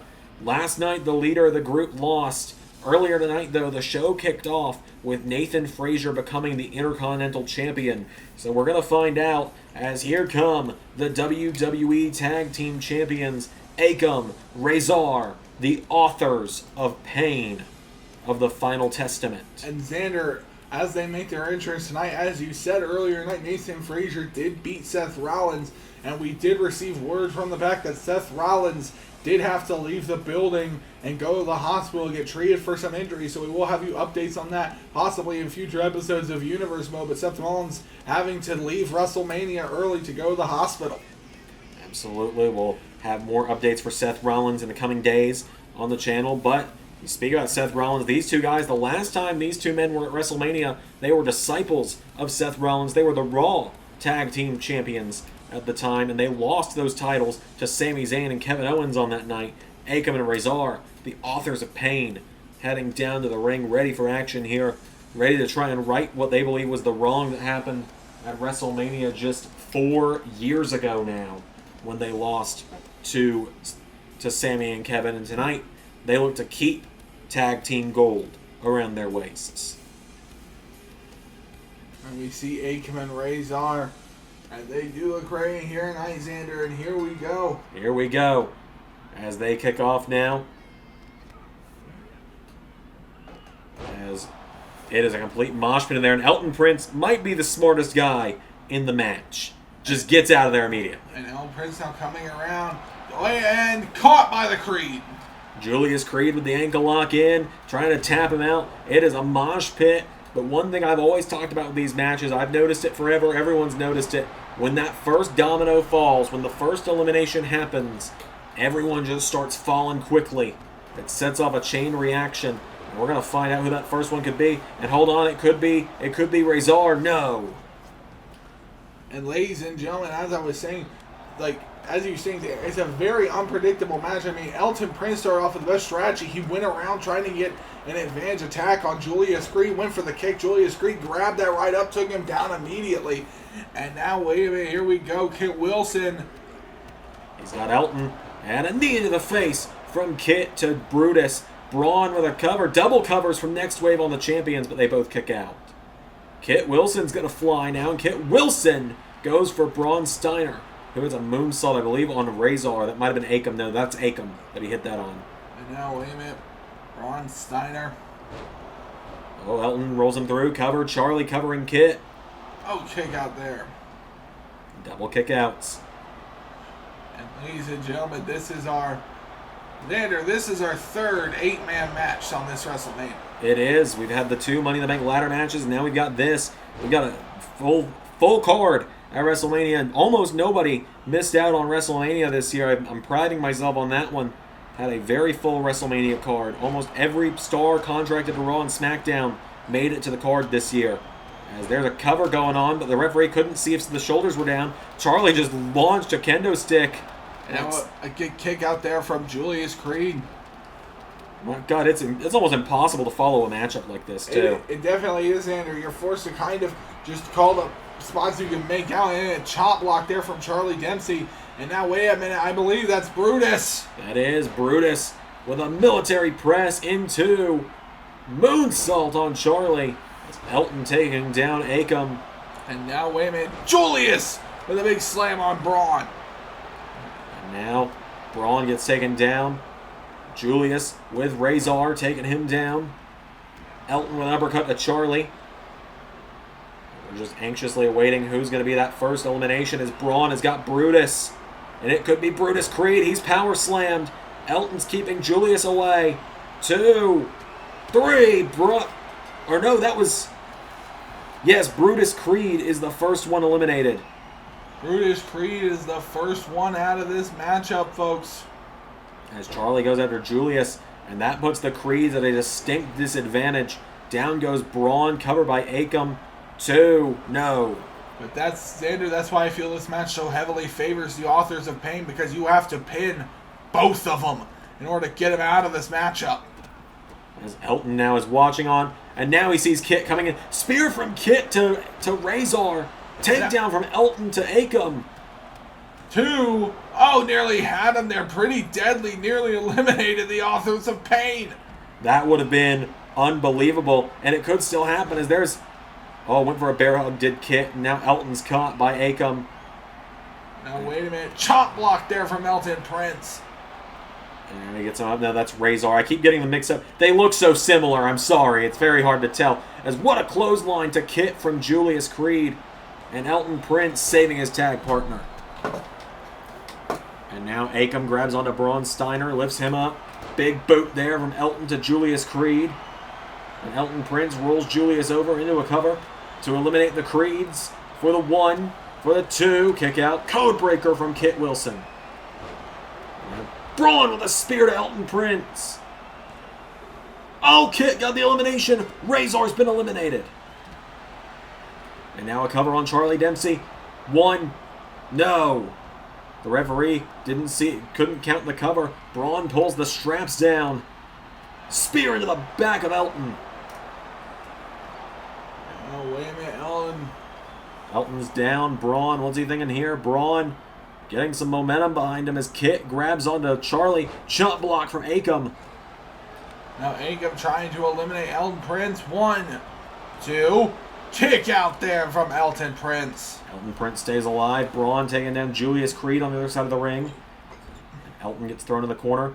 Takes him down with a DDT to Akam. Out of the ring he goes now. And Braun Steiner and Akam going at it now. Charlie Dempsey up on the apron. Charlie Dempsey back in the ring. Pretty deadly. Control the ring right now. That is not a sentence I thought I'd be saying in this matchup. Over the top. Charlie now caught by Elton. Elton rolls him through. Cover. Elton Prince for the 1. No. Rolled through by Charlie for the 1. 2. No. Elton rolls him through. Cover. 1. No. And Xander, this tag match is especially difficult because typically in multi-man tag team matches, someone goes for the pin, everyone rushes to break it up. But in this match, if you get pinned and your partner isn't there to help you, not only your partner there to help you, but you have a whole host of people who don't care. Look at this. Elton just took down Charlie Dempsey, and you got Akam keeping Braun at bay. Charlie Dempsey eliminated. And we are down to Julius Creed, Akam, Braun Steiner, and pretty deadly as there's a powerbomb to Braun. Akam to eliminate Braun. 2. NextWave's gone. NextWave is gone, but Braun Steiner looking highly impressive at taking so much to eliminate Braun Steiner. And now, nearly eliminated there. And Xander, like we saw a couple weeks ago on SmackDown, Braun Steiner went toe-to-toe with CM Punk. Had CM Punk beat, let's be fair. Yeah. Akam takes down Elton Prince. We're down to Akam, Julius Creed, and Pretty Deadly. And hold on a minute. No. Akam kicks out. Now Elton Prince, tripping up Akam there. And telling Kit to get in here, and Pretty Deadly. Akam and Razor are dominant, but when there's 2 people against just one of them, the divide and conquer strategy isn't going to work if there's not both members of the Authors of Pain. As Elton Prince trying to make sure that Julius Creed can't get involved. Kit trying to take down Akam now. Elton trying to get rid of Julius. There's a spear from Kit. Cover for the 1, 2, no! And now if you're in this match, it is pretty deadly, and you're Brutus and Akam, you kind of have an interesting situation because you cannot team up, but what other options are there? Absolutely right. As Elton's got Julius down, he kicks him in the back, and here comes Kit. Razor, I mean, it's not against the rules. There are no rules. He's just standing there menacingly. He's eliminated, But he's not getting involved. He just was there as an intimidation factor, more or less. As Julius getting up now, and Kit with Elton with a double axe handle. Rolls him over. Elton Prince cover for the 1, 2. Julius Creed is gone. It is Akam versus Pretty Deadly. As Kit Wilson. This is not a scenario I think we pictured. No. In fact, I think I had Pretty Deadly picked to be the first team eliminated, quite honestly. And now, wait a minute. Elton Prince hit across the chest there, and Akam and Razor's just, as you said, standing there. Menacingly. As there's a kick now. And now Akam, he's just got Pretty Deadly coming after him on both sides here. We always joke about Pretty Deadly. We call them a joke of a duo, but they're a good tag team. And now they're in a 2-on-1 situation, which is... Now Snake Eyes on the apron there. As Kit taking a breather now, and Elton is being used as the punching bag. Now, wait a minute. Akam trying to rush in and take down Kit. Wait, Elton Prince. Elton Prince grabs him. Elton Prince. Neckbreaker in the ropes. Kit with an elbow. Pretty Deadly now. 2-on-1. Rolling over Akam for the 1, 2, no. Akam stays alive. And now, Kit gets him up now, and Kit, look at this spine buster! Kit hits the spine buster, cover, oh my god, feet on the ropes, feet on the ropes! Kit, 1, 2, no! Nearly got him, Elton grabs him, rolls him through, handful of tights, cover, 1, 2, no! Now Akam's struggling to get back up to his feet, wait a minute. And Kit saying, Elton, hold him off, I've got an idea! Elton, I've got an idea! As there's a boot, and Kit's got a chair. Kit Wilson hits him with a chair. Flying splash from Elton. Cover. 1, 2, 3. And I think Kit was pushing the feet of Akam down as well. Pretty Deadly with the victory. Pretty Deadly are the WWE Tag Team Champions. Talk about a WrestleMania moment.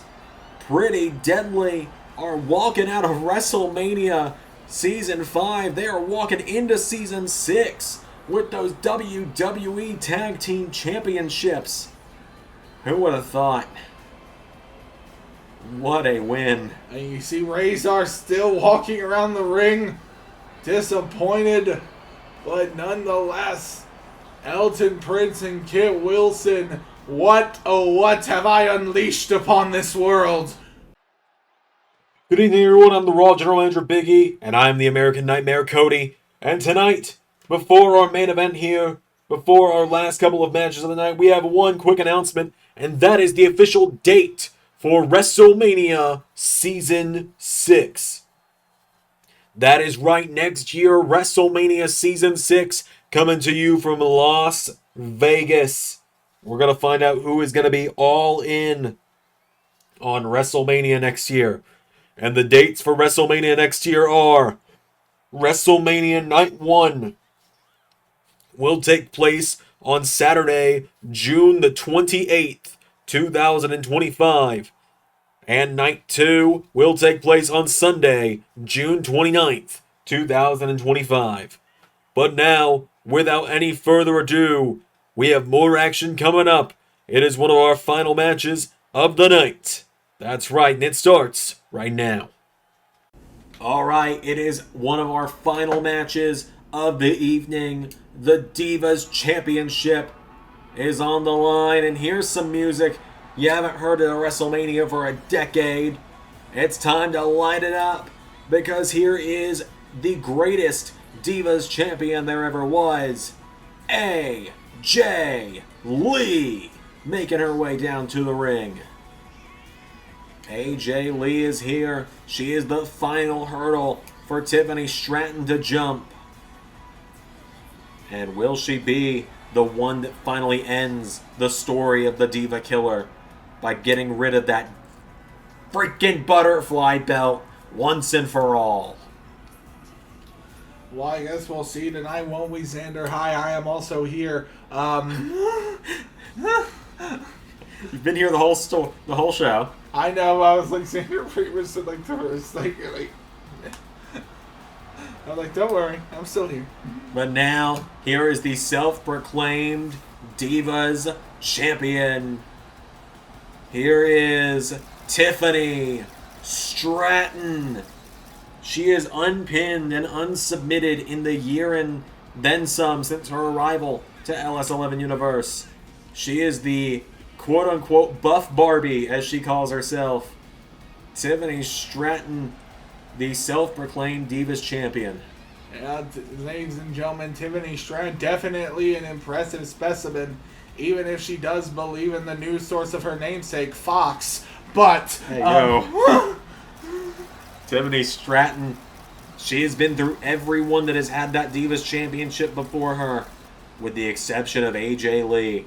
Over the last year, she crowned herself Divas Champion because she had a championship match against Trish Stratus and Roxanne Perez at Night of Champions, where she was not the one pinned. In fact, her finishing move is what led to the victory for Trish Stratus, so she believes she should be a champion.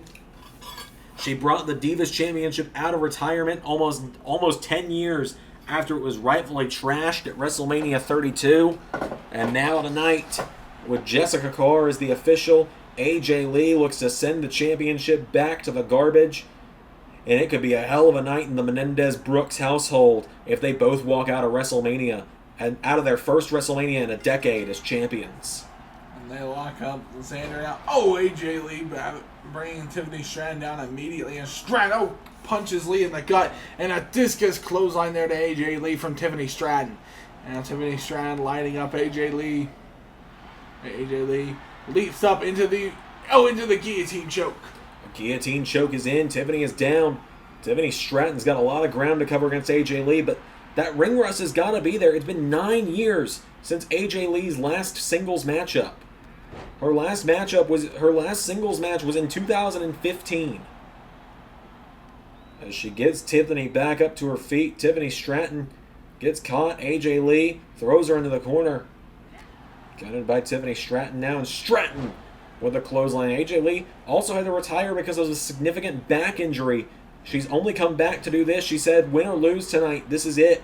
This is my official final match, because she will either take that Divas Championship away with her so no one can bring it back out of retirement, or she is the final hurdle for Tiffany Stratton as AJ with a crossbody.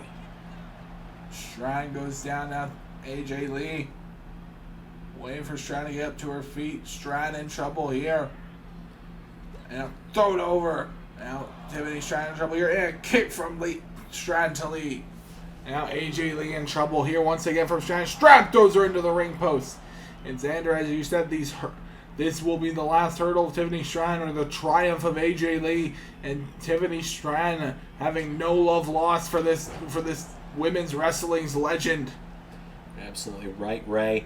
As Tiffany Stratton, you got to think, if she can beat AJ Lee in this matchup, it's finally time for Tiffany to take another shot at that women's title.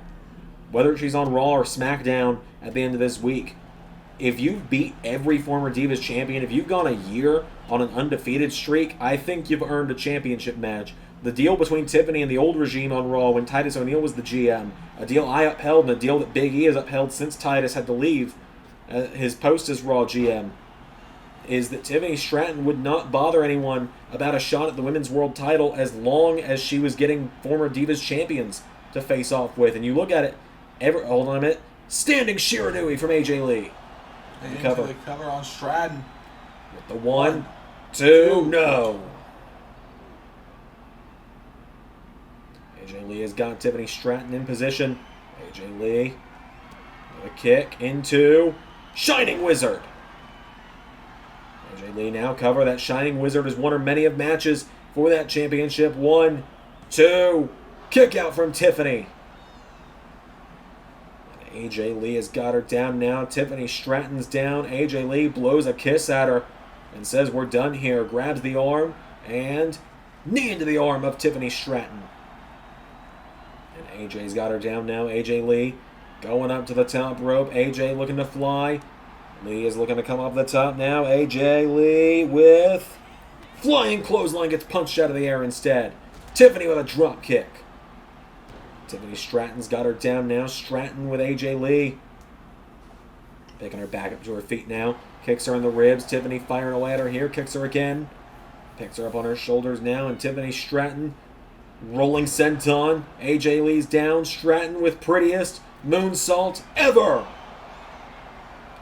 That's how she's beat every single Divas champion before. But AJ Lee kicks out. And Tiffany Stratton, you can see her having a mini meltdown there now. Oh, big kick there from AJ Lee to Stratton. And now, wait a minute, AJ Lee getting on top of Stratton, and Stratton, the shots raining down on top of Stratton right now from AJ Lee. And now AJ Lee, you can see her standing on top of Tiffany Stratton here. Wait a minute, locking up once again. Tiffany Stratton in trouble here. Neck breaker. AJ floats through into the cover for the 1, for the 2, and a kick out again from Tiffany. Tiffany Stratton's down. AJ Lee grabs her, and AJ Lee has Tiffany for a knee strike into the arm. Goes for a kick into the back now. AJ Lee has got her now. Tiffany Stratton down, chopped by AJ Lee. AJ Lee, hip toss from Tiffany. And Tiffany Stratton with a standing moonsault. AJ out of the way. Now AJ, either where she doesn't want to be, gets her cover. 1, 2, kick out there. Referee Jessica Carr calling that one. Now, oh, the jaw jack there from Tiffany Stratton. Stratton chopping away at AJ Lee. AJ Lee, it is crazy to think that, oh my god, big chop in the back there from AJ. It's Tiffany and AJ now striking at one another. Tiffany Stratton, for this year that she's been walking around calling herself Divas Champion, for the near full year that she's been doing that, there's been one name that's been hovering around her, and that's been AJ Lee. Ever since she brought the belt back, where she had to first face Beth Phoenix, she beat Natalya, she beat Eve Torres, she beat both Bella Twins. Every time Tiffany Stratton had a match, there was one thing said over and over. Sure, she could beat this person, but she can't beat AJ Lee. Now Tiffany Stratton and AJ Lee continue. Oh, and here we go, folks! They are striking at one another again, repeatedly punching one another in the face, and Tiffany getting the better of it. Forearm strike. Tiffany Stratton into the Black Widow. The Black Widow from Tiffany Stratton. And now will AJ Lee submit to Stratton? Everyone said the Diva Killer journey ends with a Black Widow, but I don't think they meant from Tiffany to AJ. And it won't be, because AJ Lee slips out of it. And that has been Tiffany's strategy. Every time she's defended that Divas title, she pulls out her opponent's signature move. We saw her use the Rampage against Saraya. We saw her use the Bella Buster on Brie and Nikki. As AJ Lee, Shiranui out of the corner. Into a cover now again, taking her down for the 1, for the 2. No! I can go on and on for days about how she beat each of the former champions with their own move, but AJ Lee did not submit to the Black Widow as she leapfrogs her, and AJ Lee has not missed a step in her near decade away. As AJ Lee hits the ropes, kicks down Tiffany, goes for another kick. And drop kick from AJ Lee. Stratton kicks at the leg though. Tiffany Stratton's got the legs of AJ Lee, kicks her in the ribs. AJ Lee goes down. Tiffany picking her back up to her feet now. And Tiffany Stratton, right hook. And again, she's knocking her back. AJ Lee. AJ went for a clothesline. Tiffany out of the way. And Tiffany Stratton with AJ Lee. Into the corner. Tiffany Stratton, oh, follows up with a massive forearm there out of the corner on AJ Lee. Now AJ Lee in trouble here. Wait a minute. Tiffany Stratton setting her up here. Stratton's got AJ Lee down. And Tiffany Stratton, what is she doing now? AJ Lee is down. Tiffany has got her in perfect position here. AJ staggering to her feet. AJ Lee is back up. Tiffany Stratton and AJ just staring one another down. AJ runs back into the ring. Goes for a clothesline. Tiffany counters. Tiffany Stratton grabs onto her and neck breaker. Taking her down. Has her down now does Tiffany Stratton. AJ Lee is down. AJ Lee kicked by Tiffany. Tiffany Stratton again looked like she might have been going for the prettiest moonsault ever. Discus clothesline instead, taking down AJ. And now Tiffany, here we go. Hops the ropes, goes for PME. AJ sidestepped it. And AJ Lee sidestepped to the PME. Kicks her for another Shining Wizard. The Shining Wizard connects in her, and now wait a minute, into the cover. She's got her in trouble now for the 1, for the 2. Tiffany kicks out again. Goes for the elbow, nobody home. Clothesline from Stratton, taking her down. Tiffany Stratton coming back in. AJ Lee with a clothesline. Into another one. AJ Lee, drop kick, takes her down. AJ's got her now, picking her back up to her feet. AJ Lee, what's she thinking here? Kicking the ribs, knocking back Tiffany. Goes for a third standing Shiranui, but she doesn't go for the cover off of that one. Hold on. It's because she's going to lock in Black Widow. The Black Widow once again locked in on Tiffany Stratton. And Tiffany Stratton trying to fight out of this one. AJ Lee cranking it here on Stratton. She is pulling it back. She's got all the torque on Tiffany Stratton right now. Stratton is hanging on for dear life. Tiffany Stratton gets the leg free and drop toe hold, taking down AJ Lee. And Stratton now, clothesline. Everyone said the Black Widow would be enough to beat Tiffany, but it seems not, because Stratton with a rolling senton in perfect position for the prettiest moonsault ever. Cover Tiffany Stratton for the 1, for the 2. The Diva Killer journey is over. Tiffany Stratton defeats AJ Lee. It's finally over.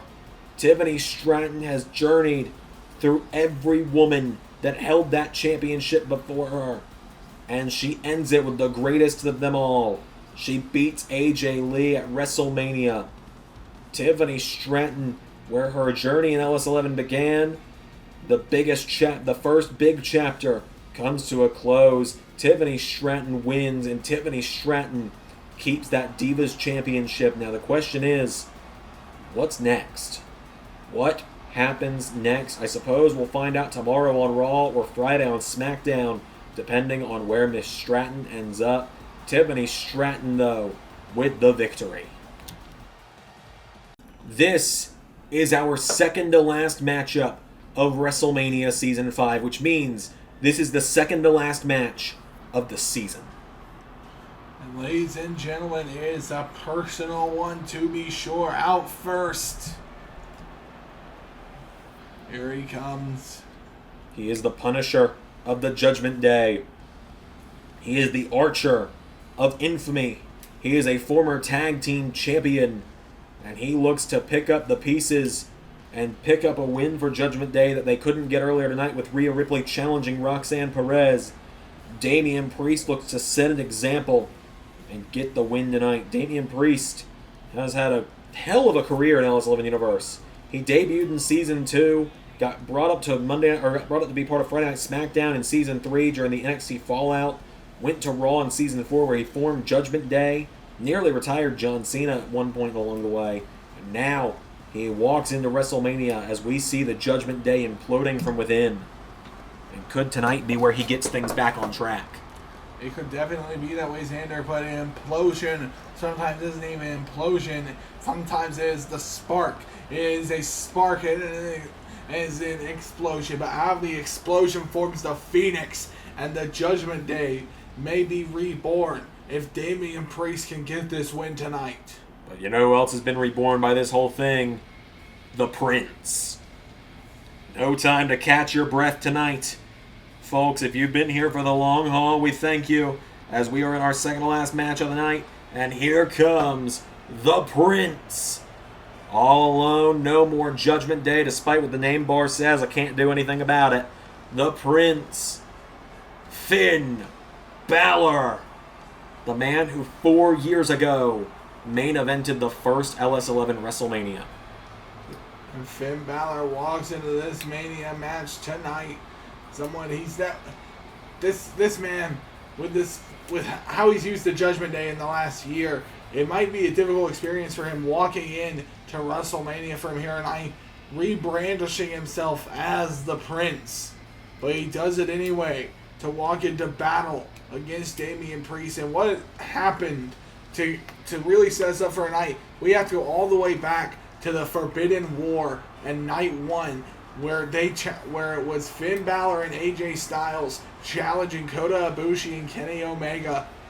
And in that moment, Finn Balor would show a inkling to go to the OC. Of course, don't trust the OC, but Finn Balor, it would lead to this tension within the Judgment Day. Finn Balor being called disloyal to the Judgment Day.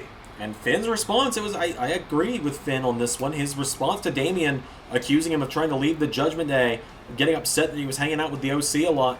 Finn's response was just simply, I can have more than one friend, Damian.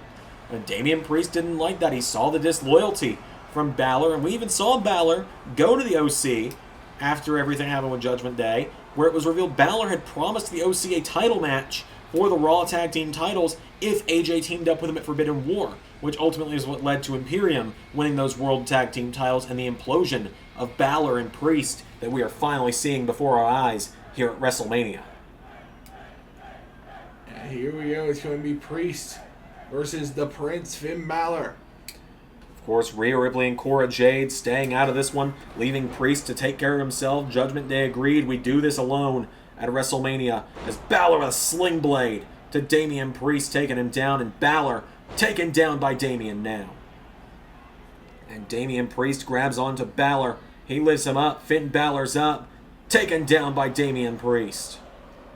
And now Priest comes off the ropes. Forearm attempt, Balor out of the way. Finn Balor hits the ropes now, and Balor with a drop kick. Now, wait a minute. Balor picked up on the shoulders by Priest. Priest drops him onto the ropes there. Balor's down, kicking the back from Damian. And now Damian Priest goes for a kick to turn him over. Damian Priest clotheslines Finn Balor out of the ring. Back into the ring now comes Finn. Damian Priest throws him into the corner. And no, nobody home. Balor's got him now, and Finn Balor with Damian Priest up, taking him down with a swinging suplex. Finn has got Damian Priest now down. Now Finn Balor standing over Priest, goes for the elbow drop on Priest and nails it. What a strange year it has been for the Judgment Day. This time last year, Finn Balor, Damian Priest, and Rhea Ripley had a 6-person tag match, the first ever intergender matchup in LS11 history, when they teamed up against Fight Factory and won, and it felt like Judgment Day was on top of the world at that point, but now everything has just fallen apart for them. Yes, and it seems that the Judgment Day has eroded, but Finn Balor kicks away Damian Priest, and wait a minute, here comes Balor lining up Priest here with the shots. Damian Priest. Balor's got him now, throws him into the ropes, throws him back into the ring now, and Finn showing why he's a former WWE champion. Finn has won just about everything you can in LS11 Universe. He's a former WWE champion, a former Intercontinental champion, and a former WWE Raw or World Tag Team champion. Balor and Priest are just swinging out of the gate for one another now, trying to do damage, trying to get these big strikes out, getting all their frustration out on one another with these punches as they start circling the ring a little bit with them. And it's just an absolute fists flying everywhere here as Priest throws another punch. Balor taken down with a wicked right hook from Priest into the cover, but Balor kicked out. And now Balor trying to recover here. Wait a minute, Balor, big forearm there, the Priest responds with one of his own. And now Damian Priest with a flying forearm there to Balor, taking him down. And Balor out there getting kicked while he's on the floor. Finn Balor in trouble here. Balor is down. Balor back up though, and Finn Balor gets caught. Damian's got him up, and Damian Priest slams him down.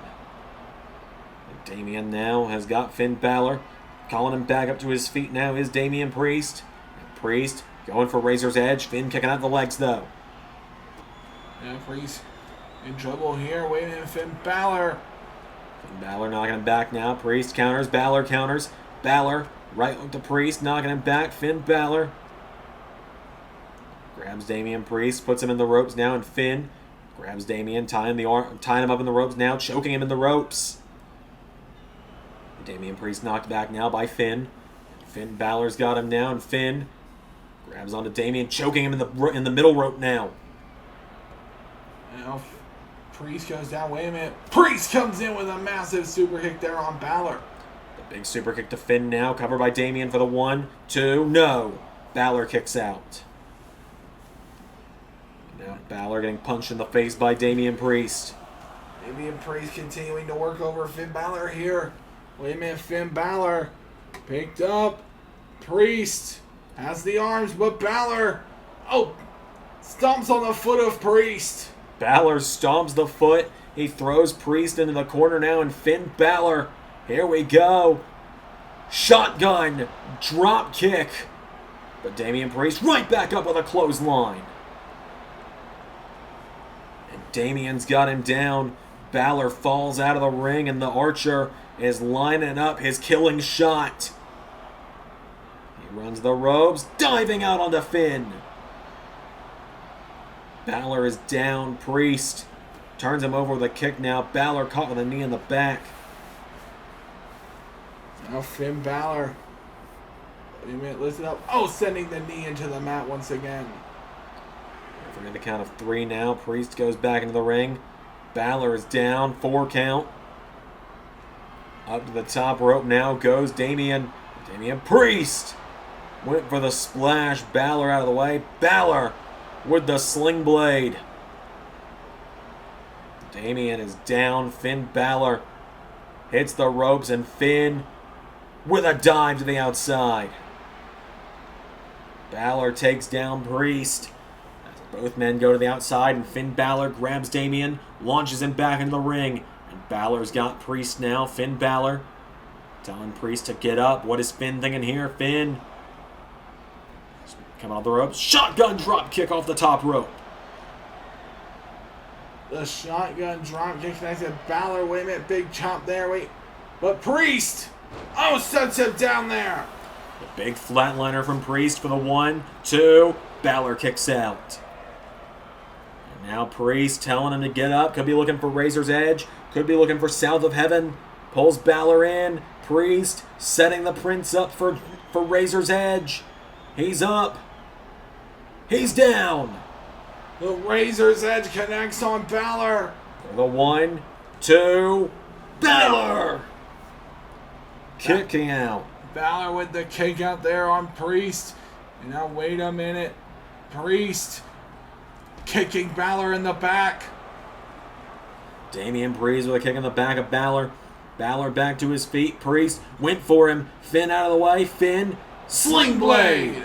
And Finn going up to the top rope. Finn up to the top rope. And wait, there's Rhea and Cora. Rhea and Cora now. Finn Balor looking at Rhea and Cora. Wait a minute, who's that? Who the hell is that? Well, someone in a hoodie just took Balor off the top rope, and Priest. South of heaven. And I'm looking, I can't even see whoever that's face. They're wearing sunglasses and a bandana. And Priest wins this matchup here. Who the hell is that? The only thing, they're wearing a Rhea Ripley hoodie. Oh my god, the hoodie's come off. Damian Priest is celebrating the win right now. Who it's gonna be? The hood just came off. I'm seeing who it is from over here, and that's... Oh my god. Oh my god, Xander. The hood's come off, and that's... I know that hair anywhere. That is Buddy Murphy! Buddy Murphy with Murphy's Law to Finn Balor. And the Judgment Day with the most unlikely expansion you've seen. And Rhea Ripley, I don't even know if she was expecting this, but her precious buddy has crossed through the forbidden door. And Buddy Murphy and Rhea Ripley with a kiss to shake the world at WrestleMania. Ladies and gentlemen, the tragedy of Rhea Ripley has become a love story. If I bleed tonight, if I am sad tonight, I don't have a job to find. And if I work tonight, if I'm so tired tonight, I'll fall asleep when I'm home. To walk away from it all at the top of the game Something not many people can say they've done. To come back after seemingly burning every possible bridge to the ground, something even less people can say they've been able to do. I consider myself lucky. Actually, I consider myself the best in the world.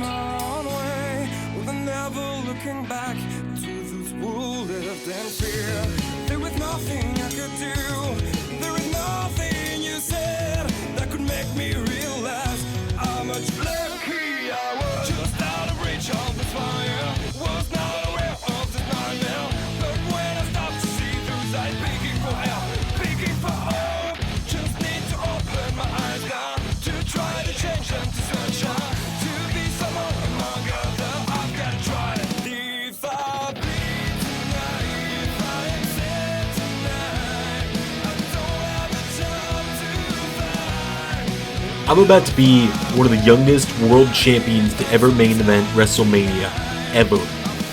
Everyone keeps saying I'm going to walk in and CM Punk's going to mop the floor with me in the shortest WrestleMania main event ever. Well, last I checked, he can't even get in the ring nowadays without tearing something in a title match. So the way I see it, the CM Punk comeback tour ends tonight. And when it's all said and done, you're going to know me as the best in the world, Dominik Mysterio.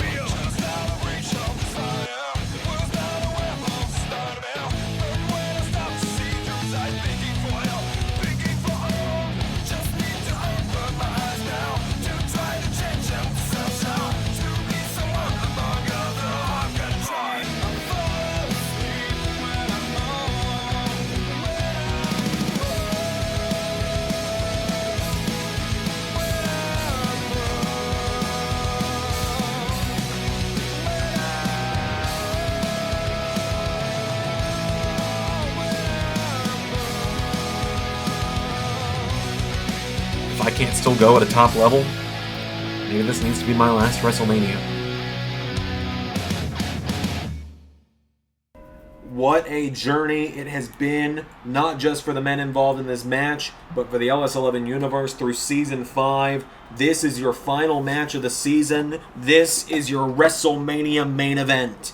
And it is for the World Heavyweight Championship. And here comes the man who won the Royal Rumble. A man who 10 years ago walked out of the WWE, walked out of professional wrestling because of this very championship. The best in the world. The voice of the voiceless.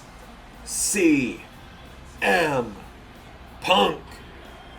And this place erupting with the familiar CM Punk chants that once haunted wrestling and now have a whole new meaning all these years later. And it is a WrestleMania clobbering time. And CM Punk walks down here tonight having to... Xander, it took a very unexpected road for us to get to this match here tonight. Yeah, let's let it sink in for a minute that CM Punk wasn't even in the company 6 months ago. That's true, Xander. And then he walks in on day one, making his debut, and then went on to win the Royal Rumble match. And then everyone was saying Punk was going to challenge Gunther. Everyone thought he would. Everyone thought Punk was going to pick the Ring General and try to be the best in the world, but it was the comments and the disrespect from Dominik Mysterio towards veterans that made CM Punk decide, you know what? Someone's got to beat respect in this kid, and it might as well be me. And that led us down this road that we've gotten here so far. Punk has not just made an enemy of Dominik Mysterio, but made an enemy of the entire NextWave. That he has done. And now, here comes the World Heavyweight Champion. Oh, and you talk about disrespecting legends and veterans. As you put it, Xander, the world's most hated man, Dominik Mysterio. He's just rolled up in Eddie Guerrero's lowrider, wearing a Rey Mysterio mask and an Eddie Guerrero shirt. And you saw Punk just whispering blasphemy considering CM Punk. Xander, I don't know if you know this story, but CM Punk, when he was cutting his teeth in his early days of the independent scene, that's when Eddie Guerrero was fired. That's when Eddie Guerrero was let go from the company and briefly hit the independent scene, in which he had a match with CM Punk. If I recall, CM Punk said that's the match where he realized he still had a whole lot to learn in the world of professional wrestling. And that it was, Xander. He said, I thought I was good. And then I wrestled Guerrero and said, holy crap, am I still bad? And tonight he looks to make Dominik Mysterio have that same realization as he wrestles CM Punk. So Dom takes off the shirt and the mask. And there it is, the World Heavyweight Championship main eventing WrestleMania for the second year in a row. The challenger, the best in the world, CM Punk. And his opponent, the leader of the Next Wave, he is the World Heavyweight Champion, Dominik Mysterio. Who would have thought Dominik Mysterio would be main eventing WrestleMania this year? It's one more WrestleMania main event than his dad's ever gotten. And now Dominik Mysterio handing the title off to our referee here tonight for this matchup. This is it. This is the main event. It all happens now. It is for all the bragging rights. It is for the World Heavyweight Championship, held by some of the greats.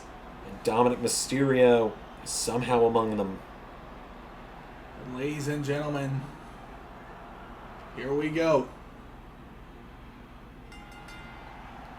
Punk floats through now, immediately out of the gate. Neckbreaker.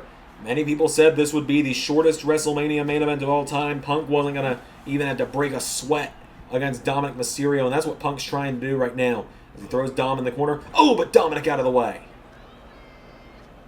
And now wait a minute. Oh, a massive slam there from Dominik Mysterio. And Dominik Mysterio picking up CM Punk. And ladies and gentlemen, we want to stress, Dominik Mysterio is by no means an untalented competitor. You're absolutely right. He's the world champion for a reason. He's held it so long for a reason, and it's not just because NextWave get involved. Dominik has had his shares of winning without the help of Braun and Charlie. That he has, Xander, but I think what everyone takes issue with is this attitude. This attitude that he is deserving of everything. Dominik Mysterio, in his mind, he is the culmination of the two greatest luchador families in the history of pro wrestling, and he should be respected as such. You're 100% right on that. And Dominik, he has this big picture of himself, he has come leaps and bounds above the baby-faced kid we saw show up in 2020 with his dad, coming to work with his dad and trying to learn to be a wrestler, cutting his teeth in the tag team division. However, he's not one of the greats yet.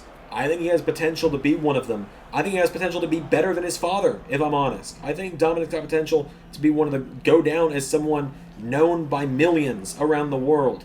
However, the attitude is what I agree is the big issue as well. He's got this big picture of himself already. It reminds me a bit of a young CM Punk in that regard. But you could argue that Punk had that attitude at the beginning as they get into exchange on the outside. But Punk, you could say Punk was always willing to fight to defend that opinion of himself. Right, and Dominik, not so much. He's run from plenty of fights. We've seen him run from Randy Orton. We've seen him run from everyone. Roundhouse kick from CM Punk at the count of 6. As now CM Punk throws Dom back in the ring. Punk now follows him back in. Punk grabs onto Mysterio, lifts him up. CM Punk pulls him in, slams him down. Anaconda Vice. The Anaconda Vice grip locked in. And now wait a minute. The referee trying to ask Dominik Mysterio if he wants to quit. Dominik saying no. Dominik's fighting out of Anaconda Vice.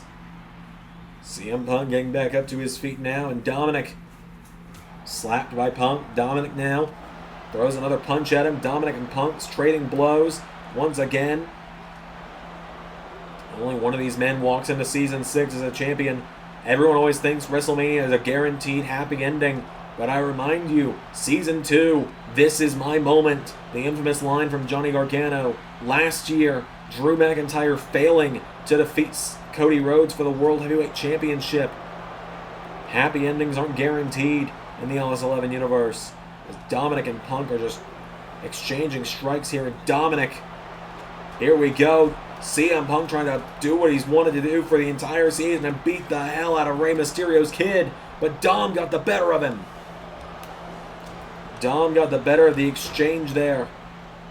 And now Dominik to the top rope. Dominik Mysterio went for the splash. The frog splash misses.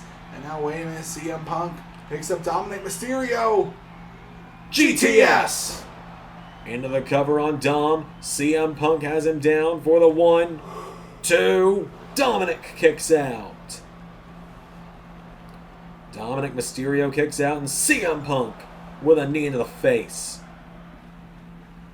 And now Punk gonna look for another one. If he hits a second GTS, I think it's over. I think everyone here is in shock that Dominik actually kicked out of a GTS. Hits a super kick on CM Punk, though, does Mysterio. And now Dominik Mysterio with CM Punk back to his feet. Mysterio whips him through. Hurricane Rana dialing up. 6, 1, 9. Punk caught him, though. And Punk pulling the legs and pulls him back into the ring. CM Punk gets Dominik Mysterio back to his feet now, and Punk with Dominik up on his shoulders. CM Punk lifts him up now, going for a second go to sleep, but Dominik now slipping out of it. Dominik Mysterio now, here we go, right hook connects into a chop. Dominik no, Punk counters with a right hook. CM Punk firing away at him now, countered by Dom. And Dominik going for the big kick there. Punk out of the way. CM Punk swinging neckbreaker on Dominik Mysterio. Punk is down.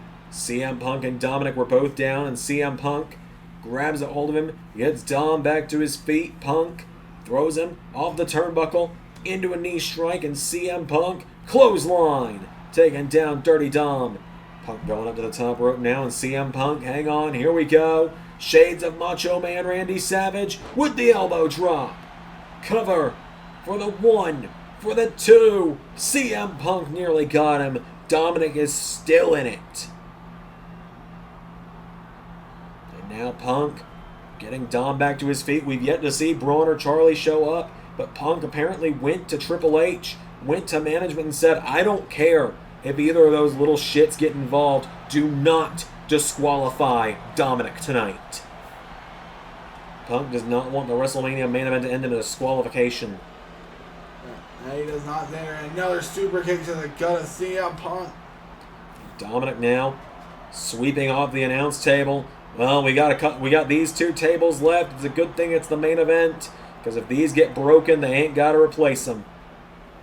Referee at the count of 6, 7.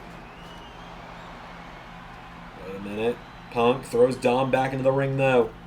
CM Punk with Dominik back in, and CM Punk kicks him. Dominik caught him, though, and Dominik Mysterio with CM Punk. Punk CM counters. Punk. Inverted DDT on Dominik. Dominik Mysterio's down. CM Punk going up to the top. CM Punk coming off the top. Goes for the knee strike. Dominik out of the way. And Dominik's got him down. Kicks him in the head. And again, CM Punk's down now. And Dominik with CM Punk back to his feet. Dominik Mysterio with CM Punk in the ropes. Dominik grabs a hold of him. Pushes Punk off the ropes. Punches him in the back. And again. And again.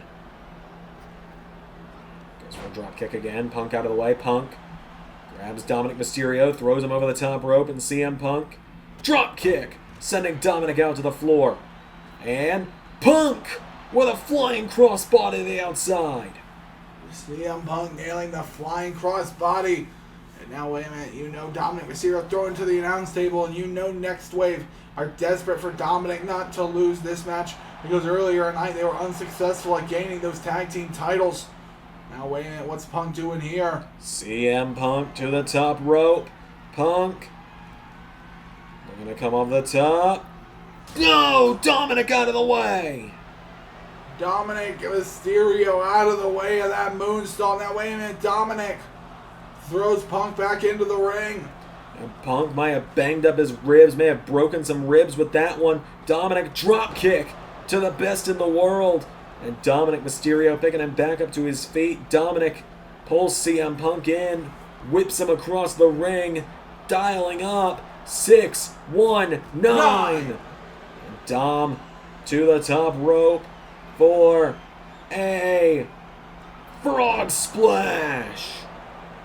1, 2, no! Dominik Mysterio unable to put away CM Punk. And Dominik getting him back up to his feet again now. Dominik with it for another super kick. Punk out of the way. Punk kicking away at him now. CM Punk, roundhouse kick. Dom goes down. Punk getting him back up to his feet now. CM Punk with Dirty Dom into the corner, taking him down. And now Dominik rolls out of the ring. CM Punk, there's no way. Phil, you're old, you're tired, and you're hurt. Don't do what I think you're about to do. Phil saying it's about to be good night. Dipshit Dom. Now coming off the ropes, ref make way. Oh, massive dive from Punk on the Dom. A massive dive from CM Punk. And CM Punk with Dominik back into the ring. And frog splash across the back. The frog splash connecting and going for the big chops. No, Dom. Super kick from Dominik again. Dominik's down now. Dominik's going for that turnbuckle pad. Dominik Mysterio He's going for another one. disrespecting the ring. And now the referee, she's trying to decide if she's going to be able to focus on that or if she needs to worry about something else that could cause a disqualification. As Dom, well now the referee, hold on a minute. Oh no! Dominik Mysterio with the low blow on Punk. And that's how he got the win against Rey Mysterio at the Rumble. Frog splash! And Dominik with CM Punk down. CM Punk's out. Hits him with the second one. And Dominik into the cover. It's over. Dom's gonna beat CM Punk. He kicks out. CM Punk kicks out. And Dominik went for the right hook, countered. CM Punk now firing away at him now, and Punk with Dominik. Oh, Dominik hits the turnbuckle. His own plan backfired, and Dom taken down. CM Punk picks him back up now, and CM Punk, here we go, Anaconda Vice. Anaconda Vice in on Dominik Mysterio. Will Dominik submit to this? Dominik may have to tap. This may be it. We could be on the verge of a new World Heavyweight Champion. Dominik is down. He's flailing. He's starting to slow. He could pass out. It could be all over here with the Anaconda Vice. As CM Punk, no, Dominik, knee strikes, knocking him back. And wait a minute, Charlie Dempsey! Charlie Dempsey pulls Punk out of the ring. Dempsey pulls Punk out of the ring, and no, Punk kicks him in the head. Remember, Punk said, I don't care if NextWave get involved, do not disqualify Dom if Braun or Charlie get involved. And now, wait a minute, Punk continuing trying to hurt Charlie Dempsey. Drop kick to Charlie there. And now Punk trying to hold off NextWave here. Wait a minute. Oh, massive hit with a kendo stick on Charlie Dempsey. And Punk knows he won't get disqualified for beating the hell out of someone not in the match. There's no rule that says he can't beat up Charlie Dempsey and whip him with this kendo stick till it breaks. And CM Punk getting back into the ring now. Punk back in the ring. Oh no! The spear from Braun Steiner. Braun with the spear, and Dom is getting up. And Dom laughing because remember that had Punk beat a number of weeks ago. And Dom says, do it again. And I think Braun getting ready here to do it. And here we go. CM Punk moves. Oh my god! Braun just speared Dom on accident. Dominik Mysterio got speared by Braun. And now Punk has Dom where he wants to be. But Punk's knee just went off that exposed turnbuckle. Dom went for the super kick. Punk up on the shoulders. Punk with the hurt knee. Nails it. A second GTS to Dominik. 1, 2, 3. Punk is the world champion. 10 years later, CM Punk is the world heavyweight champion again. What a WrestleMania main event. over-delivered, I might say, if I may pat myself on the back with that one. Ladies and gentlemen, we have a new World Heavyweight Champion. We'll see you later tonight for the Season 5 retrospective. Go vote in the end-of-year awards. Thank you for an incredible Season 5. This was easily my favorite season we've done so far. And ladies and gentlemen, the new era begins in just a few days. Well, just tomorrow when Xander returns with Raw. And may I remind you, this Friday, the new era of SmackDown begins. Thank you all for watching. I've been Xander. I've been Ray. And that was Season 5.